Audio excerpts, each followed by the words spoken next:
საღამომშვიდობის ეს გადაცემა 360 გრადუსია, მე მისი წამყვანი ემა ტუხიაშვილი.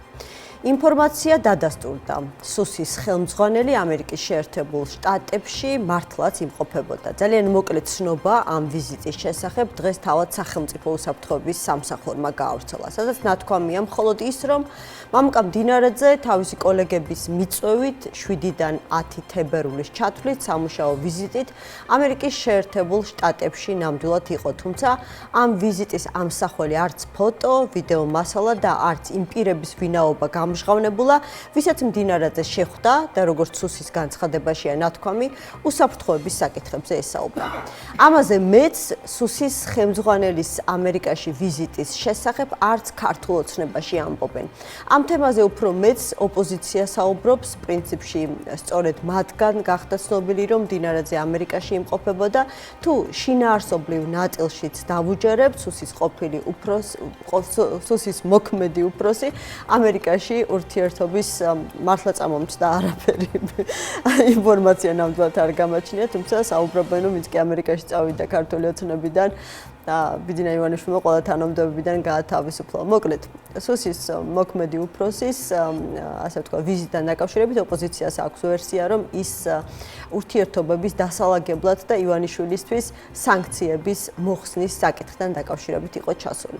შტატებთან რომ ურთიერთობის ნორმალიზება სურთ, ამას არც ხელისუფლებაში მყოფ პარტიაში უარყოფენ. თუმცა მოლოდინის რეჟიმისა და კრიტიკაზე მწვავე რეაქციის გარდა ჯერ არანაირ დათმობაზე წასვლას არ ფიქრობენ. რამდენიმე საათში საქართველოს ხელისუფლებას კიდევ ერთხელ მოუწევს ამერიკიდან საკუთარი მისამართით მწვავე განცხადებები მოისმინოს. ჰელსინკის კომისია თემაზე ქართული ოცნების მიერ განსხვავებული აზრის მზარდი ჩახშობა ბრიფინგს გამართავს.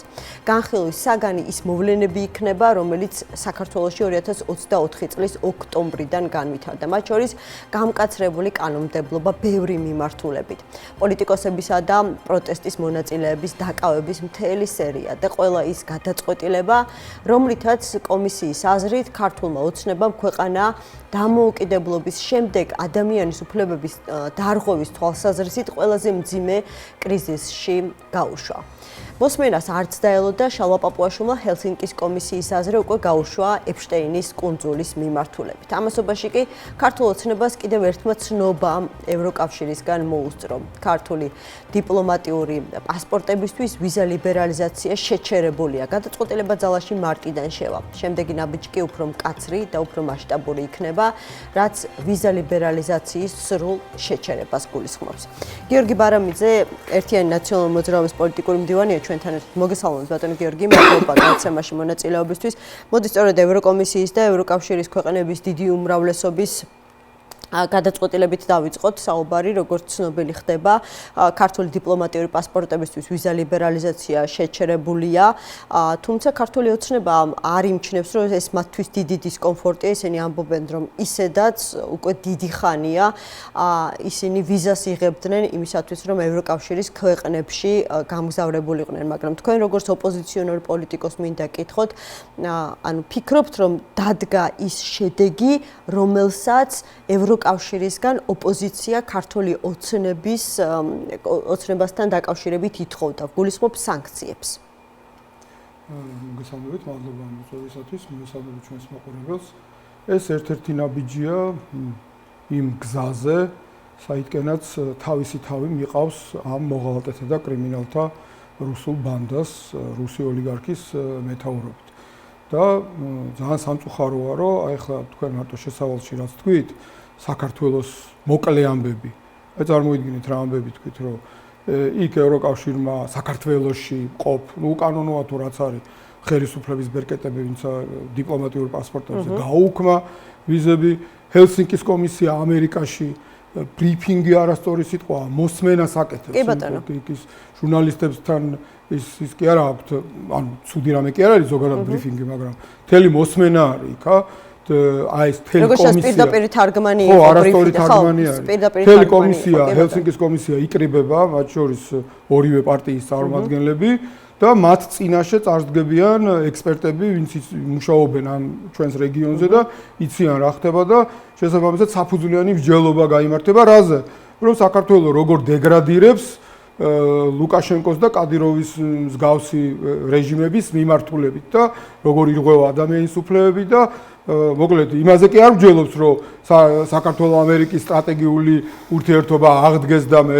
გამოსწორდეს და მე ინვესტიციები მოვიზიდოთ ამერიკიდან და ხალხი დავასაქმოთ და საქართველო და დაცლილი საქართველო ქართველებისგან უკან დავაბრუნოთ ჩვენი ემიგრაცია იმაზე ვჯელობს თუ როგორი ცუდია ეს თავი ხო მაგრამ ნახეთ როგორია საპასუხო რეაქცია ხო ეუთო სხვათა შორის გამომრჩა იმიტომ რომ საკადრო ტექსტი გაცილებით ადრე მქონდა დაწერილი ვიდრე გავიგებდით იმის შესახებ რომ ეუთოს მექანიზმა ასე ვთქვათ მისიამ დაიწყო უკვე მუშაობა მოსკოვის მექანიზმი ამოქმედა საქართველოსთან მიმართებაში მაგრამ მოდი რიგრიგობით მივყვეთ ხო რიგრიგობით გეუბნებით ახლა ეუთოს ის მისია რომელიც მისი დაარსებიდან 1991 წელს შეიკრიბა მაშინ ეუთოს სახელმწიფოთა ლიდერები მოსკოვში ესე სხვა დედაქალაქსა თუ წევრი ქვეყნების ქალაქებში მოგეხსენებათ ხდება ხოლმე შეკრება და უბრალოდ დაემთხვა რომ მოსკოვში იყო და იქ მიიღეს ეს მექანიზმი მხოლოდ 17ჯერ იმ წლები თელი ამ წლების განმავლობაში მხოლოდ 17ჯერ არის ამუშავებული და ამოქმედებული და ერთ-ერთი მაგალითი არის რუსეთმა რომ ჩეჩნეთში ხალხი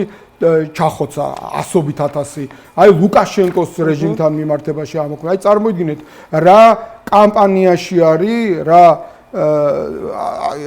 რეჟიმების რიგში არის ეს მოღალატეთა და კრიმინალთა ბანდა და რა თქმა უნდა გასაკვირი არის აბა ახლა ლუკაშენკოს რო მას უწესებენ რა ქვია სანქციებს და კადიროვს ის რას ამბობს რომ უი როგორ მეშინია და რა კარგიაო ის ამბობს რომ ფეხებზე მყიდია ზუსტად იგივე ერთი ვიზო რეჟიმის შეზღუდვა დიპლომატიური პასპორტების ვიზებს რატო იღებდნენ ერთი უკაცრავად აი ეს არ ვიცი ეს მის კომენტარში ხო არა ეს რაღაცა საცოდავი იმიტომ რომ მე როგორც ხვდები საცოდავი კომენტარი ანუ ჩვეულებრივი სამოქალაქო პასპორტით მოგზაურობა მოქალაქეს არ ჭირდება ევროკავშირში ვიზა და ეგენი ვიზას რატო იღებდნენ რაღაცა ბოდიალობენ აი აქაც კი რაღაცა იმდენად დაბნეულები არიან რომ აი ბოდავენ რომ რაღაცნაირად ვითომ თავი იმასქნან ისე გამოიყვანონ რომ აი საერთოდ არ აინტერესებთ ეგ აი მაგას ვნახავთ მოვა ძალიან მალე დრო აინტერესებთ თუ არა აი მილოშევიჩსაც ეგრე ეგონა რომ არ აინტერესებდა ეს არის ის სანქცია ესე ეგონა ბატონო გიორგი აი მოდი რიგრიგობით მივყვეთ რა ყველა თემას მინდა რომ შეძლებს დაგვარად რაღაცა ჩავუღრმავდეთ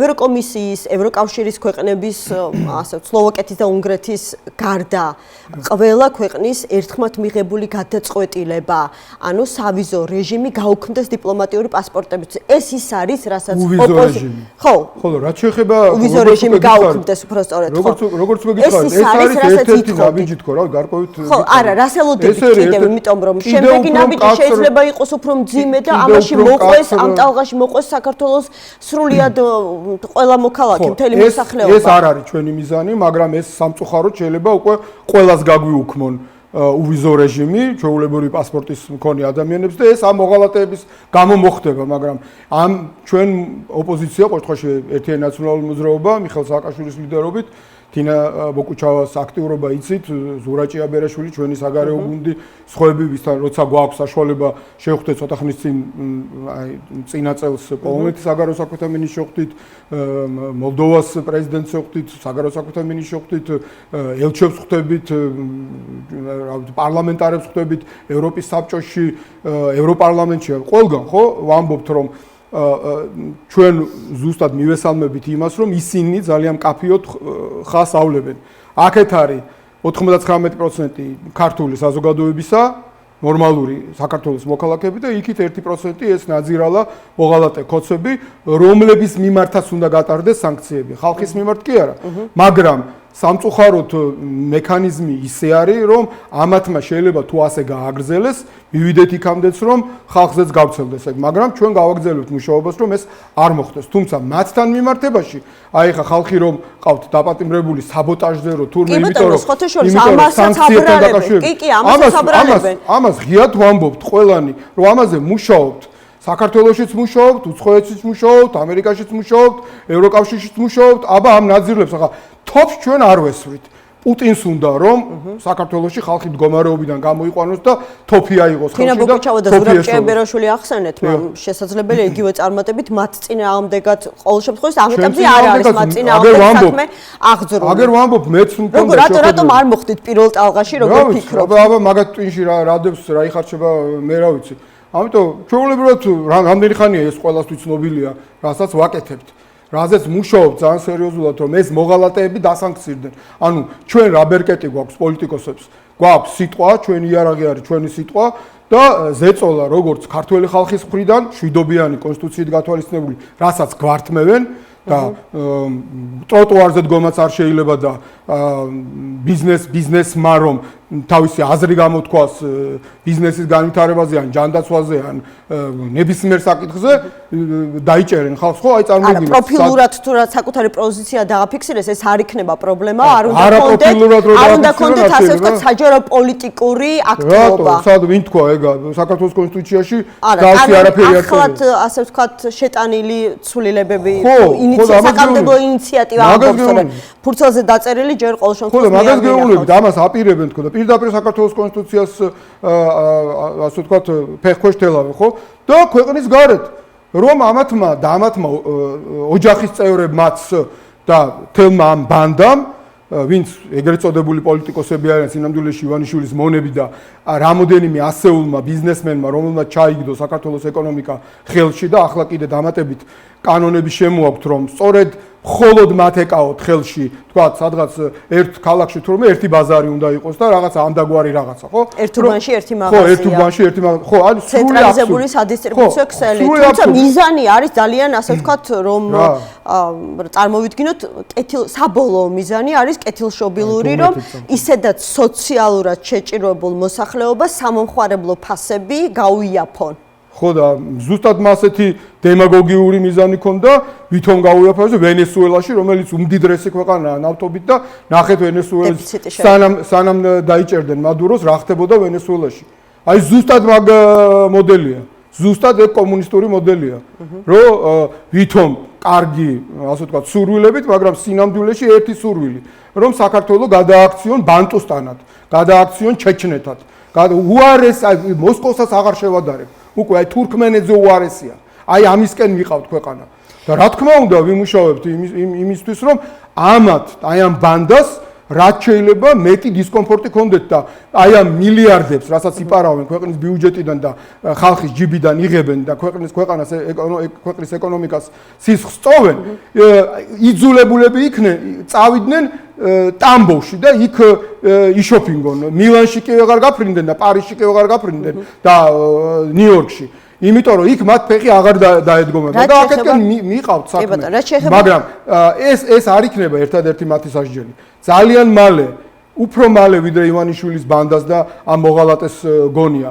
დადგება ის დრო, როდესაც ის პოლიტიკური ლიდერები კი არა, რომელიც ქართულ საზოგადოებას წარმოადგენენ, კი არ იქნებიან ციხეში, როგორც პოლიტიკური პატიმრები, არამედ სამართლიანი სასამართლოს წინაშე მათ მაგივრად ისხდებიან ეგენი და უკან დააბრუნებენ, მოუწევთ უკან დაბრუნებას გარდა იმ სასჯელის მოხდისა, ყველა ის მილიარდი, რომელიც მათ მოპარეს ხალხს, გათავისუფლდება ეკონომიკა, აღარ იქნება კარტელები მათ მიერ შექმნილი, აღარ იქნება მათ მიერ დაკრიშული არა მარტო რაღაცა კოლ-ცენტრები, არამედ სხვადასხვა ბიზნესები რის გამოც ზვირდება სწორედ ეს ყველაფერი საგარეო ჩარევის ხარჯზე მოხდება? არა, ამას გააკეთებს ქართველი ხალხი. სასანქციო პოლიტიკის იზოლაციის, ხო, ამაზე გადავალ, თუმცა აი პეტერ ფიშერის ინტერვიუ იყო დღეს და სასანქციო პოლიტიკა იქნება ერთ-ერთი ინსტრუმენტი ქართველი ხალხისთვის ამ მოღალატესა და კრიმინალთა ბანდისგან გათავისუფლების ერთ-ერთი მექანიზმი. კი ბატონო, გერმანიის ელჩის განცხადება იყო, მან თქვა, რომ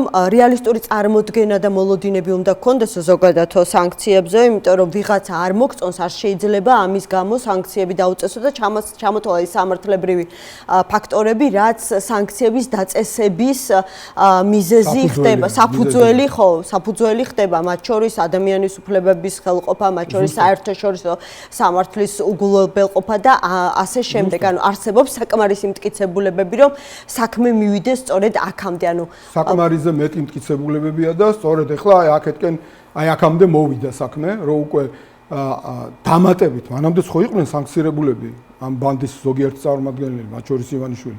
ახლა უკვე ევროკავშირიდან წამოვიდა ეს ძალიან კაფიო, ჯერ ეს არის პოლიტიკური სიგნალი ხა. გასაგებია არავინ არ არის სულელი, რომ აიღებს დადებს იმ დიპლომატიურ პასპორტს და ნუ ბოლო-ბოლო ну ხარა 5-6 კაცი დგას ხოლმე რიგში, თუ გინდათ 15 იდგეს, ჩადგებიან იმ რიგში, ჩვეულებრივი ქართული პასპორტი. ფინანსური საქციები იქნება ყველაზე ისეთი მყინვარული მექანიზმი? ხო, ამის შემდგომ შეიძლება ფინანსური სანქციებიც იყოს, არა მარტო ევროკავშირი, ჩვენ მუშაობთ დიდ ბრიტანეთთან. დიდ ბრიტანეთს ძალიან დიდი ბერკეტი აქვს ივანიშვილის ბანდასთან მიმართებაში, რომელმაც თავისთვის გააკეთა კანონები, რომ საქართველოში რომ მისი ქონება და სიმდიდრე, მათ შორის ოქროს ზოდები და ეს ნახატები და ასე შემდეგ შემოქონდა, რომ ერთი თეთრი არ გადაეხადა საქართველოს ბიუჯეტში, აი ამ მილიარდერს ხო სპეციალურად თავისთვის კანონი გააკეთა, რომ აი იმ რუსული კანონის ხმაურის ფონზე სასწრაფოდ მიაღებია ეს კანონი, რომ აი ის რომ უნდა და შემოეტანა თავისი ქონება, რასაც ყველა სხვა ადამიანი იხდის, ის არ გადაიხადოს და თავისთვის გაიკეთა კანონმდებლობა. თავისთვის გაიკეთა ელექტროენერგიის დაბალი ფასი და თავისთვის იკეთებს სახელმწიფოს ხარჯზე მის ქონებებთან მიმართებაში გზებს აშენებს, ხეები რო გადაქონდა, თავისთვის წყდებოდა მოძრაობა, ელექტროსადგენებს წყვეტდნენ და ამას ყველაფერს სახელმწიფო აკეთებდა. სახელმწიფოს ხარჯზე ერთობა აი ამ ქვეყნით და თავი აი ეს ქვეყანა გახადა შეპესდა. რა თქმა უნდა, ეს გაგრძელდება, იმიტომ რომ ეს დედამიწა ცივილიზებული სამყარო არ არის ჩალით დახურული. ჩვენ არა ვართ მოწყვეტი, ეს არ არის არც მე-19 საუკუნე, არც მე-18, აღარც მე-20-ც კი.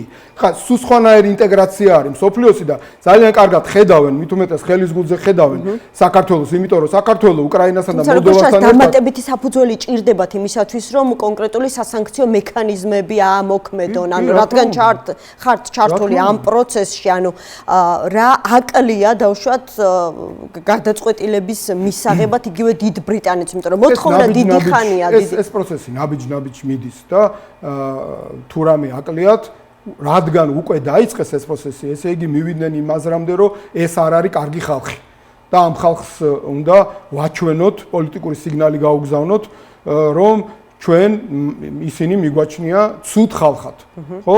შესაბამისად, ეს პირველი ნაბიჯია და ასე ხდება ცხოვრებაში, მით უმეტეს დიპლომატიაში და პოლიტიკაში. ჯერ შედარებით სუსტ ნაბიჯში, ასე ვთქვათ, გამენ და გზავნილს უგზავნიან, შემდგომ შესაბამისად შედარებით უფრო ძლიერს და ასე გაგრძელდება. ეს ყველაფერი და კიდევ ერთხელ ვამბობ, ეგ ერთ-ერთი მექანიზმია, მაგრამ არა მთავარი იქნება ქართველი ხალხის საქართველოს კონსტიტუციიდან, კანონიდან გამომდინარე რისხვა მათ მიმართ, როდესაც მათ მოუწევთ სასამართლო დარბაზში დასხდნენ და ნორმალური სამართლიანი და მიუკერძოებული მოსამართლეს წინაშე პასუხი აგონ საქართველოს კანონების წინაშე, საქართველოს ეროვნული ინტერესების ღალატისთვის, საქართველოს კონსტიტუციის ფეხქვეშ გათვლისთვის, ქართველი ხალხის მშვიდობიანი მომიტინგების დაწამვლისთვის, ძალიან ბევრი ადამიანის პირდაპირ მოკლისთვის, ვინ მოკლა ეროსიკი წმარიშვილი, ვინ მოკლა გოგი თათუხაშვილის შვილი, ვინ მოკლა კოდორის ოპერაციის ჩამტარებელი ჩვენი გმირები, ვინ წააქეზა ჟურნალისტების საცემრად და მოსაკლავად, ვინ მოწამლა სხვადასხვა დროს სხვადასხვა ქიმიური ნივთიერებებით ხალხი და ასე შემდეგ. უამრავ დანაშაულზე, მოპარულ მილიარდებზე ყველაფერზე აგებენ პასუხს და რისი უკან დაბრუნებაც იქნება შესაძლებელი ქვეყნის ბიუჯეტში და ქვეყნის ეკონომიკაში, იმას აუცილებლად დავაბრუნებ და მე ნუ გამოდგება ნუღაცადან რო იტყვის, რომ აი მკაცრები არიან ეგენ. ეს არ იქნება მარტო ნაციონალური მოძრაობა, იქნება ეს დიდი ალბათობით კოალიცია დემოკრატიული ძალებისა, რომლებიც შექმნიან კარგ სასამართლოს, დამოუკიდებელ სასამართლოს ჩვენი მეგობრების მეშვეობით, რომ ეს იყოს მართლა დამოუკიდებელი და არა პოლიტიკოსებზე და პოლიტიკაზე და მთავრობაზე დამოკიდებული, ასეთივე დამოუკიდებელი პროკურატურა და აი ეს სტრუქტურები და არა პოლიტიკური ნებით ვიღაცა პოლიტიკური დეკლარაციით გაასამართლებს ამ რუს ოლიგარქ მოღალატე ივანიშვილს და მის ბანდას. ეს ძალიან მალე მოხდება, იმაზე მალე იმაზე მალე ვიდრე ივანიშვილს გონიათ. ეხლა მე ხა ის დელფოსის პითია კი არა ვარო, ეხლა ვადები დაგისახელოთ ხო, ცოტა არასერიოზული იქნებოდა. საკმარისი მეტი დრო არის გასული იგივე 2024 წლის საპარლამენტო არჩევნებიდან, ხო? არსებული მოცემულობიდან გამომდინარე შეგვიძლია რაღაცა ლოგიკური დასკვნების გაკეთება, მაგრამ ეხლა ამას მინდა ჩავეჭიდო, თქვენ თქვით კოალიცია დემოკრატიული ძალების კოალიცია ახსენეთ, ანუ მე ვიცი რომ თქვენ პირადად ხართ ნაციონალური მოძრაობიდან ჩართული იმ მოლაპარაკების პროცესში, რომელიც არ ვიცი ოპოზიციური თანხმობის დოკუმენტზე გარკვეული პირობის დადებას თუ შეთანხმებას ეხება, სადაც 8 ოპოზიციური პარტია აფიქსირებს საკუთარ მზაობას, რომ თელს რიგ პრინციპულად მნიშვნელოვან საკითხებთან დაკავშირებით ნაციონალური მოძრაობის ჩათვლით 9 9 გამოდის უკაცრავად ცოტა ავირიეთ ხან 8 იყო ხან 9 ლელოსაც ელოდებიან და ლელოსაც არის ღია კარი და შესაძლებელი 10 ოპოზიციური პარტიაც ვიხელოთ როგორც შეიძლება მეტიც არ ვიცი ხო, აი თქვენ ალბათ უკეთ გეცოდინებათ, როგორც ჩანს ძალიან იმედის მომცემია თქვენთვის ეს პროცესი და სწორედ აი ამ ასე ვთქვათ მოლაპარაკების წიაღში ხედავთ სამომავლოდ დემოკრატიული კოალიციის ჩამოყალიბებას? არა, ეს არ არის პანაცეა, ეს იქნება ძალიან კარგი თუ ეს მოხდა, თუ ვერ მოხდა, ეს არ იქნება ქვეყნის დასალიერი და ის რომ ამათ ყველაფერი შერჩებათ, არა, ქართული ხალხი მაინც გაიმარჯვებს.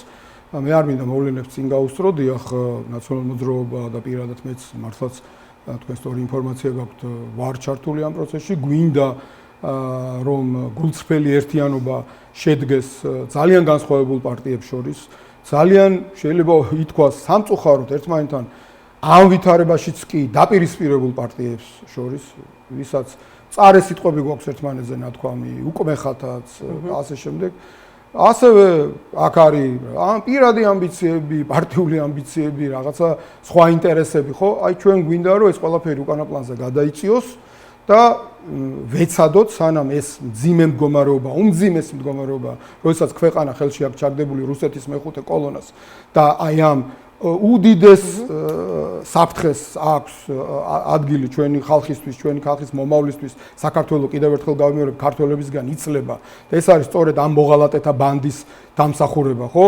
და თვითონ ჯიბეებს ისქელებენ და ეს პროცესი თითქმის შეუქცევადია, გვინდა რომ ეს შეიცვალოს და მერე როცა ნორმალური ხელისუფლება იქნება, როცა არ იქნება არჩევნებზე სუსიდან ზეწოლა, ჯიბის CSKO-ები, ჯიბის სასამართლოები, პროკურატურები და პოლიციები და ქურდული სამყარო არ იქნება ჩარეული ამ პროცესში, აი მერე ჩვენ შეგვიძლია ასე ვთქვათ გავიშალოთ და ერთმანეთს ვედეპატოთ, ვინ მემარცხენია, ვინ მემარჯვენია და ასე შემდეგ და ამიტომ ჩვენ მაქსიმალურ შეგიძლიათ დამიზუსტოთ უბრალოდ რატომ არ წარმოადგენს აი ამ მოლაპარაკების პროცესში ნაციონალურ მოძრაობას მის თავმჯდომარე.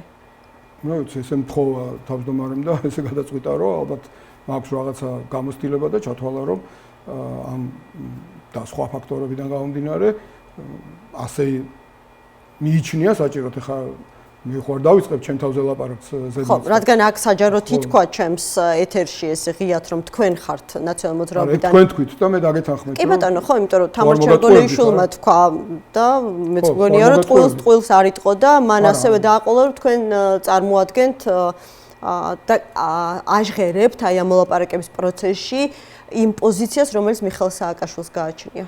რა თქმა უნდა. მათ შორის. ვინმეს გაუკვირდა ეგ ამბავი? კი ბატონო, და ისიც მზად არის, რომ ასე ვთქვათ, გარკვეულ დათმობებზე წავიდეს ნაციონალური მოძრაობა. მაგით რომ ეგ მიხეილ სააკაშვილის იდეა იყო 2024 წლის საპარლამენტო არჩევნებამდე, რომ ჩვენ ყოფილიყავით მაქსიმალურად ერთიანი. ხო, მაგრამ მასაც და თქვენ სხვანაირი ერთიანობა წარმოგედგინათ, ბატონო გიორგი, როგორი წარმოგედგინათ თქვენ და როგორი ერთიანობა შეიძლება ახლა შედგეს აი ამაზე რომ ვისაუბროთ. სწორედ ეგ გითხარით, რომ ჩვენ უფრო ძლიერ ერთიანობაზე ასე ვთქვათ, ვადვოკატირებთ და ჩვენ უფრო ძლიერი ერთიანობის მომხრეები ვართ. რა თქმა უნდა, რისი შესაძლებლობაც იქნება, ალბათ ჩვენ ვიმსჯელებთ ამის თაობაზე, როცა დოკუმენტი იქნება მზად, რაზეც ამ ხნის განმავლობაში მიდიოდა დიდი ხნის მსჯელობა და სწორედ მიხეილ სააკაშვილისა და პარტიის ერთობლივი მსჯელობის შედეგად იქნება მიღებული ეს გადაწყვეტილება, ხო? თუ უფრო ნაკლები ხარისხით იქნება ეს რაღაცა კოორდინაცია თუ ერთიანობა, ну, ჯობს ნაკლები, ვიდრე არა. რომ დავაზუსტო, ხომ შეიძლება მე რამდენადაც მახსოვს, მაგრამ ჩვენ გავაგრძელებთ ადვოკატირებას იმ საღი აზრიდან გამომდინარე, რომ ერთიანი იყოს ყველა, ერთი პარტია იყოს რეალურად, ერთი პოლიტიკური გუნდი იყოს, აბა როგორ აი როგორია თქვენი ასე ვთქვათ, წარმოდგენით უფრო ეფექტური ერთიანობა და რისი მიღწევა შეიძლება მაქსიმუმ ამ შემთხვევაში. არც ასეთი ფანტაზიორები ვართ, ასე ვთქვათ რა. ჩვენ ვამბობთ, რომ ძნელი იქნება, რასაც ჩვენ ვამბობთ, მაგრამ შეუძლებელი არა. ერთ პარტიად ჩამოყალიბება პრაქტიკულად შეუძლებელი იქნება და ამაზე არც ვლაპარაკობთ, ამიტომ არარეალისტურ გეგმებს არ ვსახავთ, მაგრამ ერთი ბლოკი, ერთი ერთობა რო იყოს და დაინახოს როგორც ქართულმა საზოგადოებამ პირველ ყოვლისა ეს გვაღელვებს და ესაა ჩვენთვის მნიშვნელოვანი და ისე ჩვენმა მეგობრებმა თელმა ცივილიზებულმა სამყარომ რომ აქეთ არის ეს მოღალატეთა და კრიმინალთა ბანდა და აქეთ არის ანუ შავი და აქეთ არის დანარჩენი საქართველოს დემოკრატიულ პარტიათა სპექტრი რომელიც წარმოადგენენ თავის ამომრჩეველს მათ შორის იმ ადამიანებს რომლებიც ამ წუთას არც ერთ პარტიას არ ემხრობიან მაგრამ უნდათ ევროკავშირში გაწევრიანება უნდათ ნატოში გაწევრიანება საქართველოს და არ უნდათ ეს დიქტატურა და ადამიანის უფლებების დარღვევები ხო ვართ ერთად და აქეთ არის ანუ თეთრი ანუ შავი და თეთრი აი ეს ასე მკაფიოდ იმიტომ რომ ძალიან ბევრი ადამიანია რომელიც პოლიტიკით არ ინტერესდება ყოველდღიურად არც ყოველდღიურად და არც ისე შეიძლება ვერც ინტერესდება ზოგიერთს ხშირად ვამბობ ხოლმე ამას ზოგიერთი ტელევიზორს არ უყურებს იმიტომ რომ შეიძლება დენის ფული არ აქვს შეიძლება ტელევიზორი არ აქვს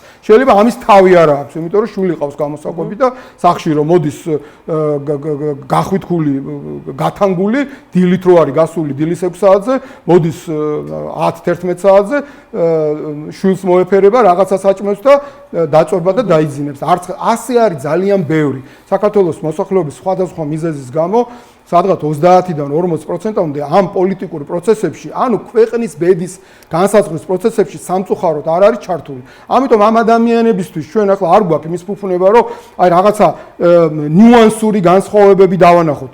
თავარი განსხვავება უნდა დავანახოთ. იქით არიან საქართველოს მტრები, რუსეთის მეხუთე კოლონა, მოღალატეები და აქეთ არის დანარჩენი საქართველო და ის რომ დადგება ეს მომენტი, რომ არჩევნები იქნება მათ შორის იქნება რა თქმა უნდა ეს აბსოლუტურად გაწმენდილი ველი ვერ იქნება ესეც არ არის რეალისტური. გამოდის ამ თქვენი ასე ვთქვათ იდეის განხორციელება ერთ პოლიტიკურ ბლოკად ჩამოყალიბება, რასაც მე ვხედავ უმრავლესობა სწორედ აი ამ ოპოზიციის ფლანგზე არის წინააღმდეგი. ჩვენი სურვილი რა არის? მე გეუბნები ჩვენი სურვილი რა არის და მაქსიმუმ რისი მიღწევა შეიძლება ჩვენ რაზე ვადვოკატირებთ და რა გამოვათქო გითხარით ხო?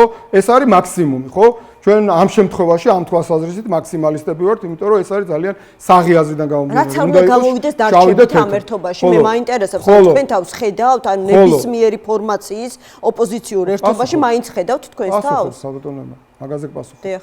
ხოლო თუ შედარებით მცირე ხარისხის ერთობაზე იქნება საუბარი, მაგრამ აქ ჩვენ დავინახავთ რომ ეს არის გულწრფელი კიდევ ერთხელ ვამბობთ, აი საკმაოდ ახლოს არის ეგ მომენტი, როდესაც პრეზიდენტ სააკაშვილს და ჩვენ ყველას ერთად გვექნება საშუალება რომ ვიმსჯელოთ, იმაზე კი არ ვიმსჯელოთ, ერთობა გვინდა თუ არა.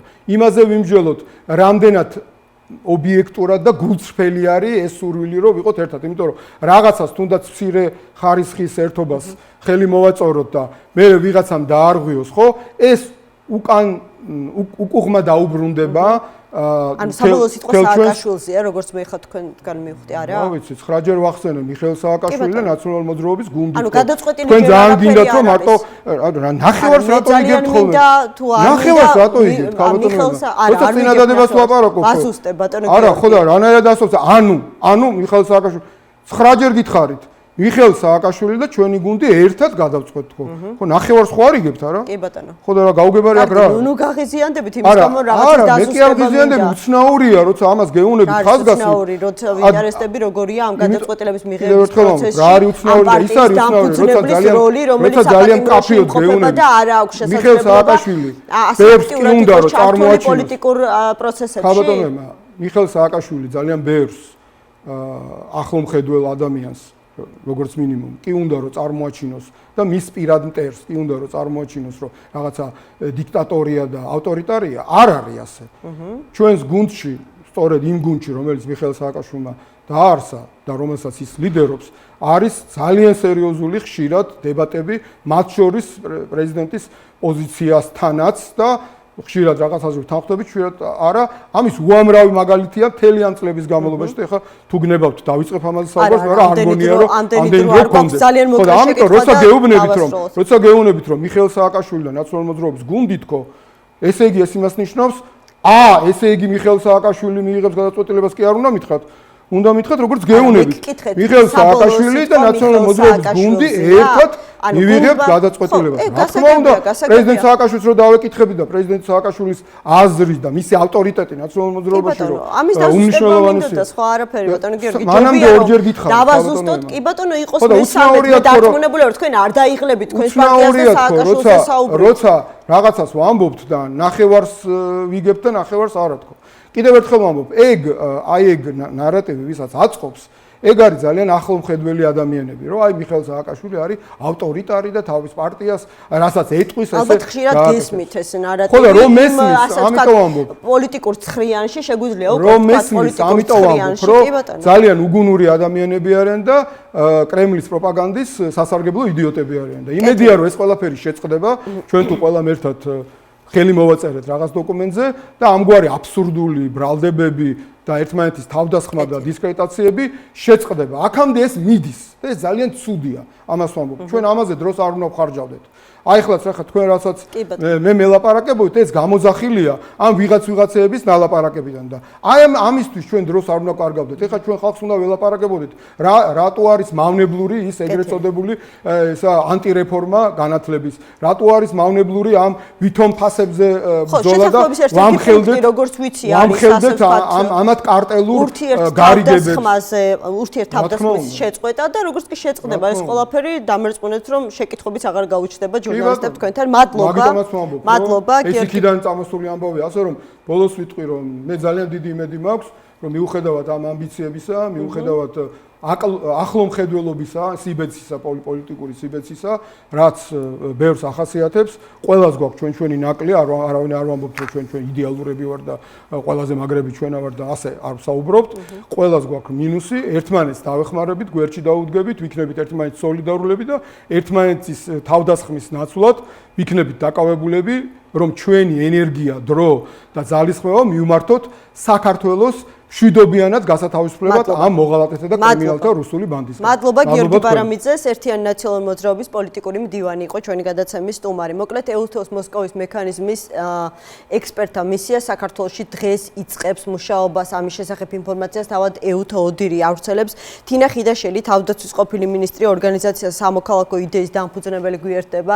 მოგესალმებით ქალბატონო თინა, მადლობა გადაცემაში მონაწილეობისთვის.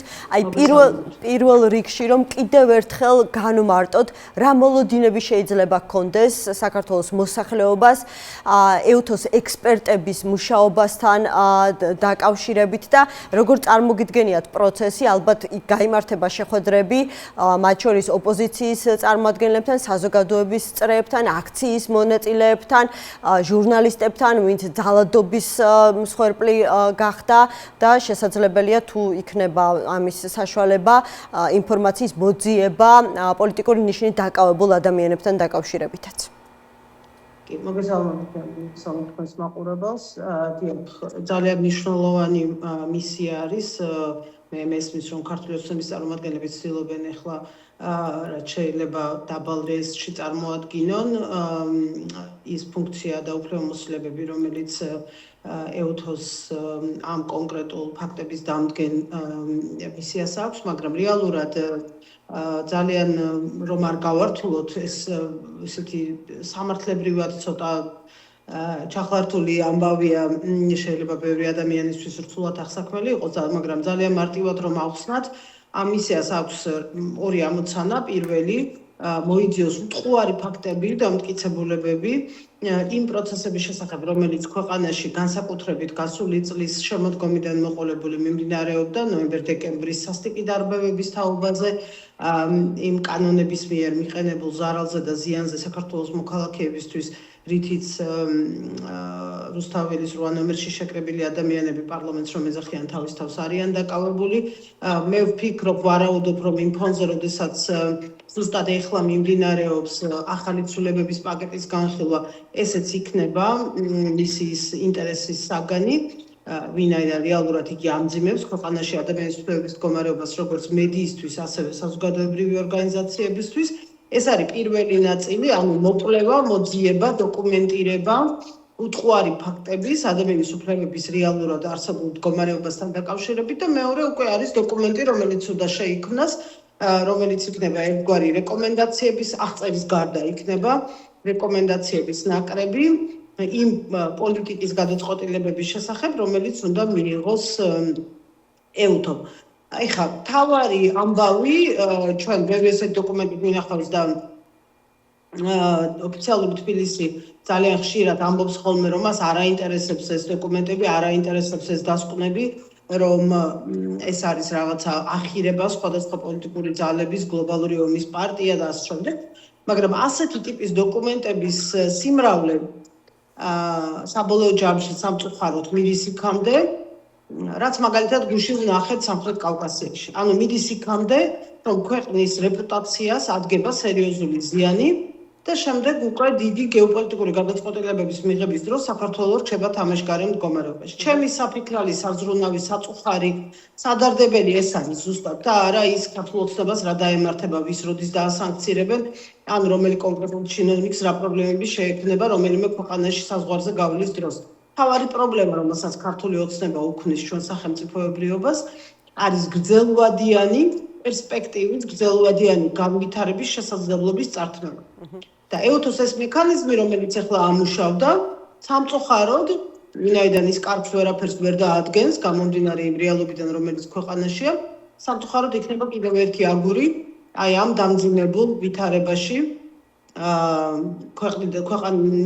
ქვეყნის მიმზიდველობის კარგვის, ნდობის კარგვის და საქართველოსი სერიოზული როგორც საინვესტიციო რესურსების, ასევე პოლიტიკური გადაწყვეტილებების შესუსტება შემცირების გზაზე. ქაბოტონთინა, საინტერესოა თქვენი მოლოდინი როგორია ქართული ოცნების წინასწარი განწყობების საფუძველზე, ითანამშრომლებენ თუ არა ისინი EUTOS ექსპერტებთან? ამაზე როგორ შეიძლება რა მოლოდინი მქონდეს პოზიტიური, მაშინ როდესაც დღემდე ისინი უარს ამბობენ ნებისმიერი ტიპის შეხვედრაზე, ნებისმიერი ტიპის შესაძლებლობას საბოტაჟს უწყობენ, აი ბოლომდე ევროკავშირის მხრიდან, როდესაც ადამიანის უფლებების დიალოგი იყო ინიცირებული, ზუსტად ამის კლასიკური მაგალითი იყო, როცა სიაში ჩასვეს ადამიანი, რომელიც ევროკავშირის რამდენიმე ქვეყნის მიერ სანქცირებულია, იცოდნენ წინასწარ, რომ შეუძლებელი იქნებოდა მისი დელეგაციაში ყოფნა და პროცესის წარმართვა. და მთელი პროცესის საბოტირება მოახდინეს ამით, ანუ ქვეყნის წინააღმდეგ საბოტაჟით არიან ოფიციალურად დაკავებული, ამიტომ არ მაქვს მოლოდინი თანამშრომლობის, თუმცა ნუ გამოვრიცხავთ, არ ვიცი საბოლოო ჯამში ვინმესთან მაღალი რანგის პოლიტიკოსთან შეხვედრა იქნება თუ არა, ეს მე არ ვიცი, ამას მოვლენების განვითარება ძალიან მალე გვაჩვენებს, მაგრამ იმის მიუხედავად ასეთი შეხვედრა შედგება თუ არა, მოლოდინი რომ თანამშრომლობას ვნახავთ, ნამდვილად არ აქვს. რაც შეეხება შეხვედრებს, ვნახეთ, რომ აი ამ მოკლე დროში, ბოლო პერიოდში ამერიკის შეერთებულ შტატებში ორი, ასე ვთქვათ, ვიზიტი გაიმართა, ერთი საგარეო საქმეთა მინისტრის დარსალია, ლაშა დარსალიასი და მოადგილის, ხო, მინისტრის მოადგილის და დადასტურდა ინფორმაცია იმის შესახებ, რომ თურმე 7-დან 10 თებერვლის ჩათვლით შეხვედრებს მართავდა სუსის უფროსი მამუკა მდინარაძე. ბევრი ვერსია წამოვიდა იმასთან დაკავშირებით, თუ რა მიზანი ჰქონდა მდინარაძის ჩასვლას ამერიკის შეერთებულ შტატებში. დაწყებული იქიდან, რომ რაღაცა პერსონალურად ბიძინა ივანიშვილის დასანქცირების თემის დალაგებით იყო დაკავებული, დამთავრებული იმით, რომ შესაძლებელია სუსის უფროსის ჩასვლა ამერიკის შეერთებულ შტატებში და შესაბამის უწყებებთან შეხვედრა უკავშირდებოდეს ირანის საკითხს და შესაბამისად ამერიკის ინტერესებს საქართველოსთან მიმართებაში. თქვენი ვარაუდი ვერსია როგორია? ან შესაძლებელია თქვენს გაქვთ ინფორმაცია უფრო მეტი ვიდრე საჯაროდ არის ცნობილი? მოდით ვარაუდზე შევჩერდეთ. ჩემი ვერსია არის ის რომ ყველაფერი რაც თქვენ ჩამოთვალეთ ერთად და არაფერი ერთმანეთს არ გამორიცხავს და ერთმანეთს არ ეწინააღმდეგება. დღის წესრიგი არის სხვადასხვაგვარი, ხომ? მამუკა მდინარაძე იქ სხვა დღის წესრიგით ჩავიდა და ვაშინგტონის სხვა დღის წესრიგით დახვდა. ეს არის სრულიად ერთმნიშვნელოვანი და შეუძლებელია რომ ეს სხვანაირად ყოფილიყო. ამერიკის საელჩოს დღევანდელი განცხადებაც ამითი დადასტურებაა, სადაც ვერც ერთი დეტალი, ვერც ერთი მნიშვნელოვანი ხელჩასაჭედი ინფორმაცია ვერ მივიღეთ. როგორც წესი, ამერიკის საელჩოს განცხადებები უფრო გრძელია ხოლმე, უფრო შინაარსიანია და უფრო მეც გვეუბნებიან. ამისი ერთადერთი მიზეზი შეიძლება იყოს ზუსტად ეს აცდენა დღის წესრიგში. ივანიშვილის პირადი დასანქცირება არის ეს თუ ზოგადად ქართული ოცნების მაღალ ჩინოსნების თვის წინაშე არსებული პრობლემები, რა თქმა უნდა, ეს არის თავარი საფიქრალი, თავარი საზრუნავი თბილისის. ისევე როგორც მუდმივი მოთხოვნა მაღალი რანგის შეხვედრის, ხელის ჩამორთმევა, ფოტოს გადაღება. მეტი ქართულ ოცნებას არაფერი არ აინტერესებს. ეს კარგად ვნახეთ აი ამ ბოლო დღეებში, ასევე მილანში ოლიმპიადის კვალობაზე თუ ოლიმპიადის ფონზე ამერიკის ვიცე-პრეზიდენტთან და სახელმწიფო მდივანთან გადაღებული ფოტოების ფონზე და იმ რიტორიკაში, რომელიც გამოჩნდა. ამასობაში უყურეთ რა მარტივად არის ხომ ყველაფერი. ბატონი ყაველაშვილი და სხვები ქართული ოცნებიდან გვიმტკიცებდნენ, რომ რაღაცა ყინული დაიძრა და დიდი გალღობა მოხდა და დიდი პროგრესი აქვს და რომ ამერიკული მხარის თხოვნით შედგა ეს ხელის ჩამორთმევა, ეს შეხვედრები მილანში და ამასობაში ფაქტად რჩება, რომ რეალურად სინამდვილეში შეხვედრები სადაც იყო რეგიონში ჩამოსული ვიცე-პრეზიდენტი საქართველოში არც კი ჩერდება.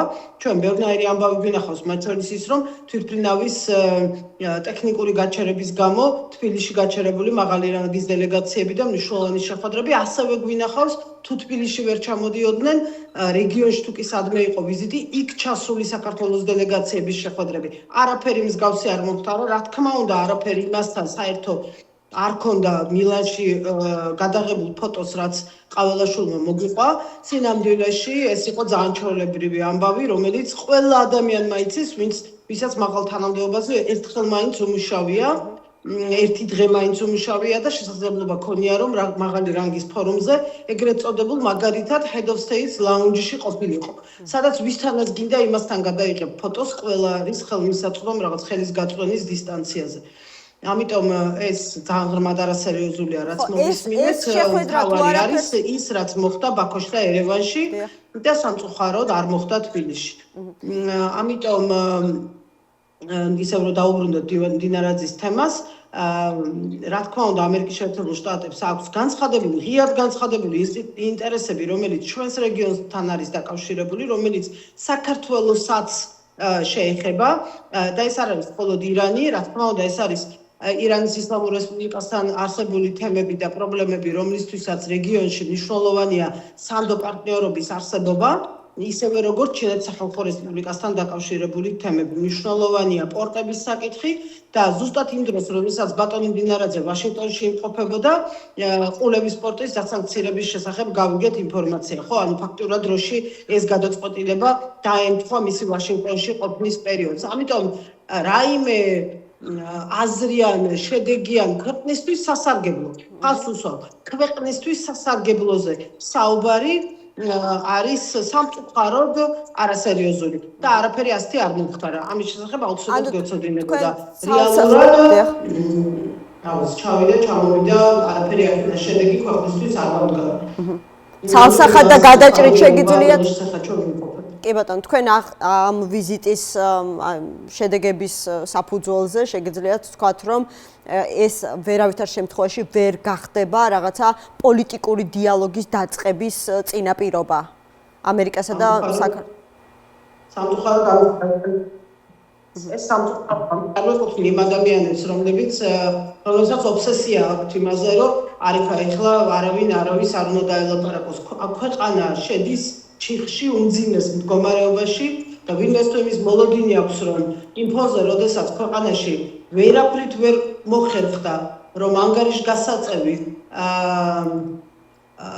შინაარსიანი საუბრად საკმარისი ლეგიტიმაციის მქონე პოლიტიკური ცენტრი არსებობდეს, პოლიტიკური ძალა არსებობდეს, ყველაზე საქმეზე რომ იდგება, საუბარი შედგება იმათთან, ვინც არსებობენ. ჩვენ ქართულ ოცნება არ მოგწონს, მას ვპირისპირდებით, ვართ ღრმად დარწმუნებული, დიახ, მეც იმ ადამიანებს ვეკუთვნი, ვისაც ვჯერა, რომ ისინი საქართველოს ძალიან მაღალი სიჩქარით მოსკოვისკენ და ეგრეთ წოდებული რუსკი მირისკენ მიაქვანებენ, მაგრამ ამასობაში კიდევ ერთხელ ვიტყვი, რომ ჩვენს პარტნიორებს დასავლეთში არ აყავთ ორიენტირი, არ არის პოლიტიკური ძალა, ცენტრი, წერტილი, რომელიც გაჩნდება საიმედო ძალად, ვისათანაც შეიძლება საუბარი, ვისი ლეგიტიმაციაც მოხდება, ვისაც დაინახავენ როგორც მხარეს, რომელთანაც საუბარს აზრი აქვს და რაიმე ტიპის შედეგის მომტანი შეიძლება იყოს. ასეთი უნდა ყოფილიყო წესით სალომე ზურაბიშვილი. ძალა არსებობდა, ესეთი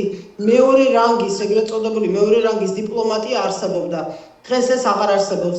ამიტომ თუ დროზე არ მოხდა აქეთ ვითარების გამოსწორება ხვალდაზე საბოლოო ჯამში ეს არ ვიცი მე რომელი რიცხვი და რომის იქნება, მაგრამ თუ ვითარება გამწვავდება მაგალითად იგივე ირანთან დაკავშირებით, რა თქმა უნდა, ილაპარაკებენ თბილისში იმასთან, ვინც იქნება ყველაზე უფრო უნარიანი რომ მიიღოს გადაწყვეტილება თბილისიდან. ქალბატონინა, რას გულისხმობთ გამოსწორებაში? ანუ როგორ უნდა გამოსწორდეს ვითარება და როდესაც საუბრობთ ძალიან მარტივად ქვეყანაში უნდა გაჩნდეს მე ხა არ ვაპირებ არავისთვის რამე რჩევების მიცემას, იმიტომ რომ ზუსტად დავინახე ამ წელიწადნახევრის განმავლობაში რომ ამას არავითარი აზრი არ აქვს, მაგრამ ვითარების გამოსწორებაში გულისხმობას ვიტყვი, რას გულისხმობ ვითარების გამოსწორებაში? ვითარების გამოსწორება ნიშნავს უნარიანი ალტერნატიული ძალის გაჩენას. ეს იქნება ვიღაცების გაერთიანების, ვიღაცების კიდევ უფრო დაშლით და მე ძლიერი რაღაცა სხვა ახალი ცენტრის გაჩენით, ქუჩის იმ ტიპის მობილიზაციით, რომელიც თავად წარმოშობს კონკურენტუნარიან პოლიტიკურ ძალას თუ სხვა რაიმე ფორმით, პოლიტიკურ პროცესზე პასუხისმგებელმა პირებმა უნდა მიიღონ ამის შესახებ გადაწყვეტილებები, მაგრამ ესეთი უნარიანი და ლეგიტიმაციის პრეტენზიის მქონე საჯარო სახალხო ეროვნული ლეგიტიმაციის პრეტენზიის მქონე პოლიტიკური ცენტრი ქვეყანაში რაც უფრო გვიან გაჩნდება, მით უფრო სულად იქნება ამ ქვეყნის პროცესები მომავალ განვითარებას სულ უფრო და უფრო მეტი საფრთხე და ემუქრება. ქალბატონინა, ის პროცესები, რომელიც მიმდინარეობს ახლა ოპოზიციაში, რომლის შესახებაც ბევრი არაფერი ვიცით, მაგრამ ფრაგმენტულად განცხადებები ხო კეთდება, აი გიორგი ბარამიძეც იყო აქ და საუბრობს იმაზე, რომ ნაციონალური მოძრაობა მონაწილეობს ამ დიალოგის პროცესში, რომ შედგეს ერთიანი შეთანხმების დოკუმენტი და 9 ოპოზიციური პარტია შეთანხმდეს რაღაცა ერთიან სტრატეგიაზე. ეს არ ასე ვთქვათ, ასხივებს პოზიტიურ მოლოდინებს, რომ შესაძლებელია სწორედ აი აქ გაჩნდეს ალტერნატიული პოლიტიკური ცენტრი, რომლითაც დაინტერესდებიან საერთაშორისო პარტნიორები. რაზე თქვენ საუბრობთ? თქვენ თვითონ აი ამ კითხვაში იმდენი შესაძლებელია თქვით და იმდენად მომავალ დროში ილაპარაკეთ, რომ პასუხი მე მგონი უკვე თავად კითხვაში. რაც შეეხება წელიწად ნახევარია ჩვენ გვესმის სხვადასხვა ფორმატების დაპირებები და მე არავითარი შედეგი. ამიტომ მე არ ვარ მზად იმისთვის რაღაცა წინსწრები ოპტიმიზმები გამოვხატო ახლა. ერთადერთი რამე შემიძლია გითხრათ გადაწყვეტით, რომ სულ უფრო და უფრო მეტ კრიზისში შევდივართ სახელმწიფოებრივად. ქართული ოცნება კი არ შედის მარტო კრიზისში, რაც საერთოდ არ მადარდებს და პირიქით. არავითარი პრობლემა ამასთან მე არ მაქვს. სახელმწიფოებრივად შევდივართ კრიზისში. ბევრი მატარებელი მოძრაობს პარალელურ რეჟიმში, რომლიდანაც სულ უფრო და უფრო მის მოძრაობასაც სულ უფრო და უფრო ვცილდებით. იქნება ეს ევროკავშირის გაფართოების მატარებელი, იქნება ეს სამხრეთ კავკასიაში სტრატეგიული გადანაწილების და გადალაგების მატარებელი თუ სხვა. ეს არის ჩემი სადარდებელი. ქართულ ოცნებას კიდევ ერთხელ ვამბობ, დაემართება საერთოდ არ მაინტერესებს. ამიტომ აუცილებელია, მნიშვნელოვანია, რომ ქვეყანაში გაჩნდეს ანგარიშგასაწევი პოლიტიკური ცენტრი, რომელიც გახდება ნიშნული, საჩვენებელი, საორიენტაციო ძალა ჩვენი დასავლელი პარტნიორებისთვის. და თუ არა არსებული პოლიტიკური იქნებით კიდევ უფრო დამძიმდება ჩვენი მდგომარეობა. ხო, მაგრამ თუ არა არსებული პოლიტიკური ძალებიდან ასე უცებსაც შეიძლება, საიდან შეიძლება აღმოცენდეს ალტერნატიული პოლიტიკური ცენტრი და აქვე ერთსაც კითხავთ, რადგან ეს დისტანციურად მე არ ვიბრძვი არსებულ პოლიტიკურ ძალებზე, დიბოდიშ მე გარ მithქვამს. მე ვამბობ, რომ ნებისმიერი კონფიგურაცია, რაც არ უნდა იყოს, ოღონდ თავარია, რომ ესეთი რამ გაფორმდეს, გაჩნდეს და დაიწყოს მან პოზიტიური მოძრაობა, პოზიტიური დღესდღეობით. არ შეიძლება მხოლოდ და მხოლოდ გამოვედით უკვე იმ მომენტიდან, როდესაც მხოლოდ და მხოლოდ რუსეთი ბიძინა უნდა ელაპარაკა ოპოზიციურ პოლიტიკურ ძალებს. ეხლა უნდა ილაპარაკოს საქართველო, ევროპა, ამერიკა. ანუ ის გზა კონკრეტული ნიშნულები უნდა დაანახონ ქართულ საზოგადოებას, რისთვისაც ღირს ბრძოლა, ღირს თავგანწირვა. საითაც მივდივართ, რაც არის ჩვენი ორიენტირი და არა ესე ზოგადი უბრალოდ რომ ევროპაში გვინდა, კარგია, მაგრამ რა არის კონკრეტული საკეთებელი იმისთვის რომ დავამოკლოთ ეს გზა. ქართული ოცნების ჩამოცილების პარალელურად კიდევ ერთხელ ვამბობ, შეიძლება ჩვენ რაღაც პერიოდის შემდეგ აღმოჩნდეთ ვითარებაში რომ ხელისუფლების ცვლილება კი მოხდეს, მაგრამ დავაგვიანოთ ყველაფერზე, ყველა მატარებელზე. კი, თქვენ ასევე ახსენეთ მეორე რანგის დიპლომატი, ხო? ხო, სწორად მახსოვს, დიპლომატია, არსებობს სახელისუფლებო დიპლომატია და მე არსებობს მეორე ეგრეთ წოდებული second track რასაც ეძახიან დიპლომატია, რომელიც პარალელურ რეჟიმში მიმდინარეობს. საქართველოში ეს ყოველთვის იყო. ყოველთვის.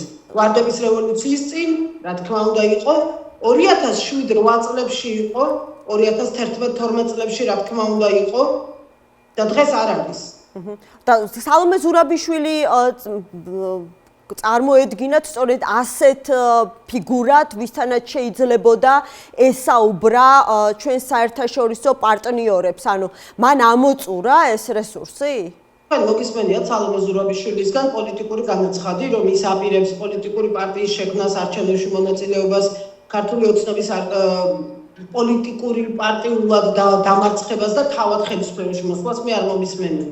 აქ საუბარი არის ამ შემთხვევაში იმაზე კი არა, კარგი ადამიანები ვინ არიან ან ცუდი ადამიანები. აქ საუბარი არის იმაზე, ვინ იღებს პოლიტიკურ პასუხისმგებლობას ამ ქვეყნის მომავალზე.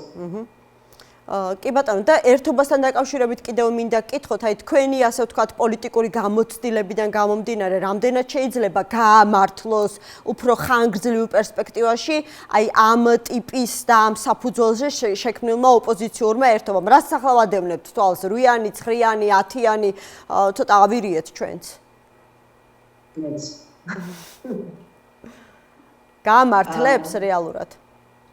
იცით რა, ამაზე არ ვაპირებ რაიმე კომენტარის გაკეთებას, იმიტომ რომ კიდევ ერთხელ გეუბნებით, იმდენად არ მაქვს მოლოდინი, რომ რამე ასეთი რეალობაში შედგება და ვნახავთ, რომ გონია რომ რაიმე კიდევ მეორე და მესამე სერიაზე კომენტარები უბრალოდ ზედმეტია დღეს. კი ბატონო, და ევროკავშირის გადაწყვეტილებასთან დაკავშირებითაც მინდოდა თქვენთვის მეკითხა, იქნება თუ არა, ასე ვთქვათ, დიპლომატიურ პასპორტებისთვის უვიზო რეჟიმის გაუქმება მტკივნეული ქართული ოცნებისთვის, იმიტომ რომ დღეს უკვე მოვისმინეთ მათი კომენტარები, ისინი ამბობენ, რომ უკვე დიდი ხანია მაინც ვიზას იღებენ და ისე მიემგზავრებიან თურმე შენგენის ქვეყნებში. ხო, ზოგიერთი ქვეყანის ეს უბრალოდ მაგისტრის რომ განმარტოთ გარდაქმნილება ბევრი ადამიანმა იცის, მაგრამ რომ განმარტოთ განსხვავება, იმიტომ რომ მოვისმინეთ დღეს რაღაც ცინიკური კომენტარები. უი, შარშან ხო ერთხელ უკვე გაგვიოქმნეს და ეხლა მეორედ გაგვიოქმნეს. თავარი განსხვავება ამ ორ გადაწყვეტილებას შორის არის ძალიან მარტივი. შარშან გადაწყვეტილება იყო მიღებული, მაგრამ ის არ იყო სავალდებულო ყველა წევრი სახელმწიფოსთვის. მაგალითად, უნგრეთს შეეძლო ან სლოვაკეთს ან კიდე რა ვიცი ვისთან ისინი მეგობრობენ, რომ ჩვეულებრივ ძველებურ რეჟიმში გაიგრძელებინა ცხოვრება და საერთოდ იგნორი გაეკეთებინა ამ გადაწყვეტილებას. მოკლედ ეს იყო ინდივიდუალურად სახელმწიფოების გადასაწყვეტი, როგორ მოიქცეოდნენ. თუ ესტონეთში ვერ შედიოდა მაკა ბოჭორიშვილი, ბუდაპეშტში მაგალითად ის მარტივად შევიდოდა.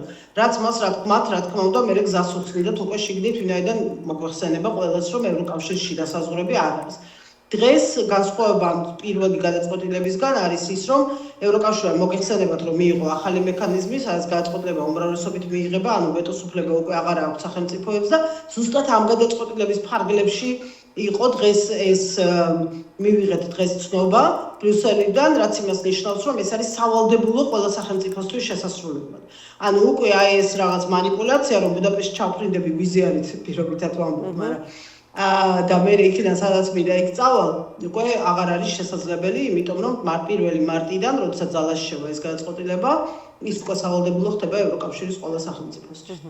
კი ბატონო, და ბოლოს აუცილებლად მინდა გკითხოთ ყმადაღებულ დებატების თემასთან დაკავშირებით, ასრთა სხვადასხვაობა არსებობს ოპოზიციაში, თუმცა ნაწილი მონაწილეობს დებატებში, ნაწილი კიდევ აპირებს მიუხედავად იმისა, რომ მეორე ნაწილის მხრიდან ისმის ბრალდებები, რომ ეს დებატებში ქართულ ოცნებასთან მონაწილეობა და მათ სატელიტ პარტიებთან სხვა არაფერია თუ არა ქართული ოცნებისთვის ლეგიტიმაციის მიცემა და მაშინ რა განსხვავებაა ან ადგილობრივ არჩევნებში მონაწილეობა სადა პარლამენტში შესვლას შორის. ანუ თქვენ როგორ ფიქრობთ, რამდენად რაციონალურია ოპოზიციის მხრიდან დღეს პოლიტიკურ დებატებში შესვლა, თუნდაც მათ საინფორმაციო მოედანზე იმ არგუმენტით, რომ ჩვენ მათ ამომრჩეველსაც უნდა ველაპარაკოთ. ეხლა მე მე პირველი ვიყავი, ვინც ამ რაღაცა საჯარო ბულინგის მსხვერპლი აღმოჩნდა. როდესაც გზაობა გამოთქვით, რომ ირაკლი კობახიძესთან დებატებში შესულიყავით. ლაპარაკი და დამარცხება ოპონენტის თურმე პრობლემა და დანაშაული ყოფილა. ნუ არა უშავს. კარგია, რომ ნაწილი იმ ადამიანების, რომელიც აქტიურად და ქმედითად მლანძღავდა მე დღეს ეთანხმება სიკოს გადაწყვეტილებას გამიხარდა, როდესაც მათ შორის მისი პარტიის წევრებიც, რომლებიც აქტიურად და ქმედითად ამ შემთხვევაში თავისუფლების სიმონ ჯანაშიას გულისხმობთ ამ შემთხვევაში რომ დავაზუსტოთ, კი. მათ შორის მისი პარტიის წევრებიც აქტიურად და ქმედითად მლანძღავდნენ მე მაშინ და ეხლა ბუნებრივია რომ იმ პოზიციაზე არიან, რომელზეც არიან, ზოგიერთები უფრო ადრე ვხვდებით ხოლმე ვიდრე სხვები, მაგრამ არა უშავს. კარგია რომ ბოლოს ნაწილი მაინც მიხვდა. იცით რა არის, მე მგონია რომ ირაკლი კობახიძე სადაც შეხვდები და სადაც დაამარცხებ, იქ უნდა დაამარცხო, სადაც შეგიძლია რომ გალახო, იქ უნდა გალახო. პოლიტიკურად გულისხმობ, რა თქმა უნდა, და ეს არის სწორი. და ეს არაფერი კავშირი არ აქვს, არც არაფერს ლეგიტიმაციასთან, არც არავის აღიარებასთან და არც არაფერს მსგავსთან.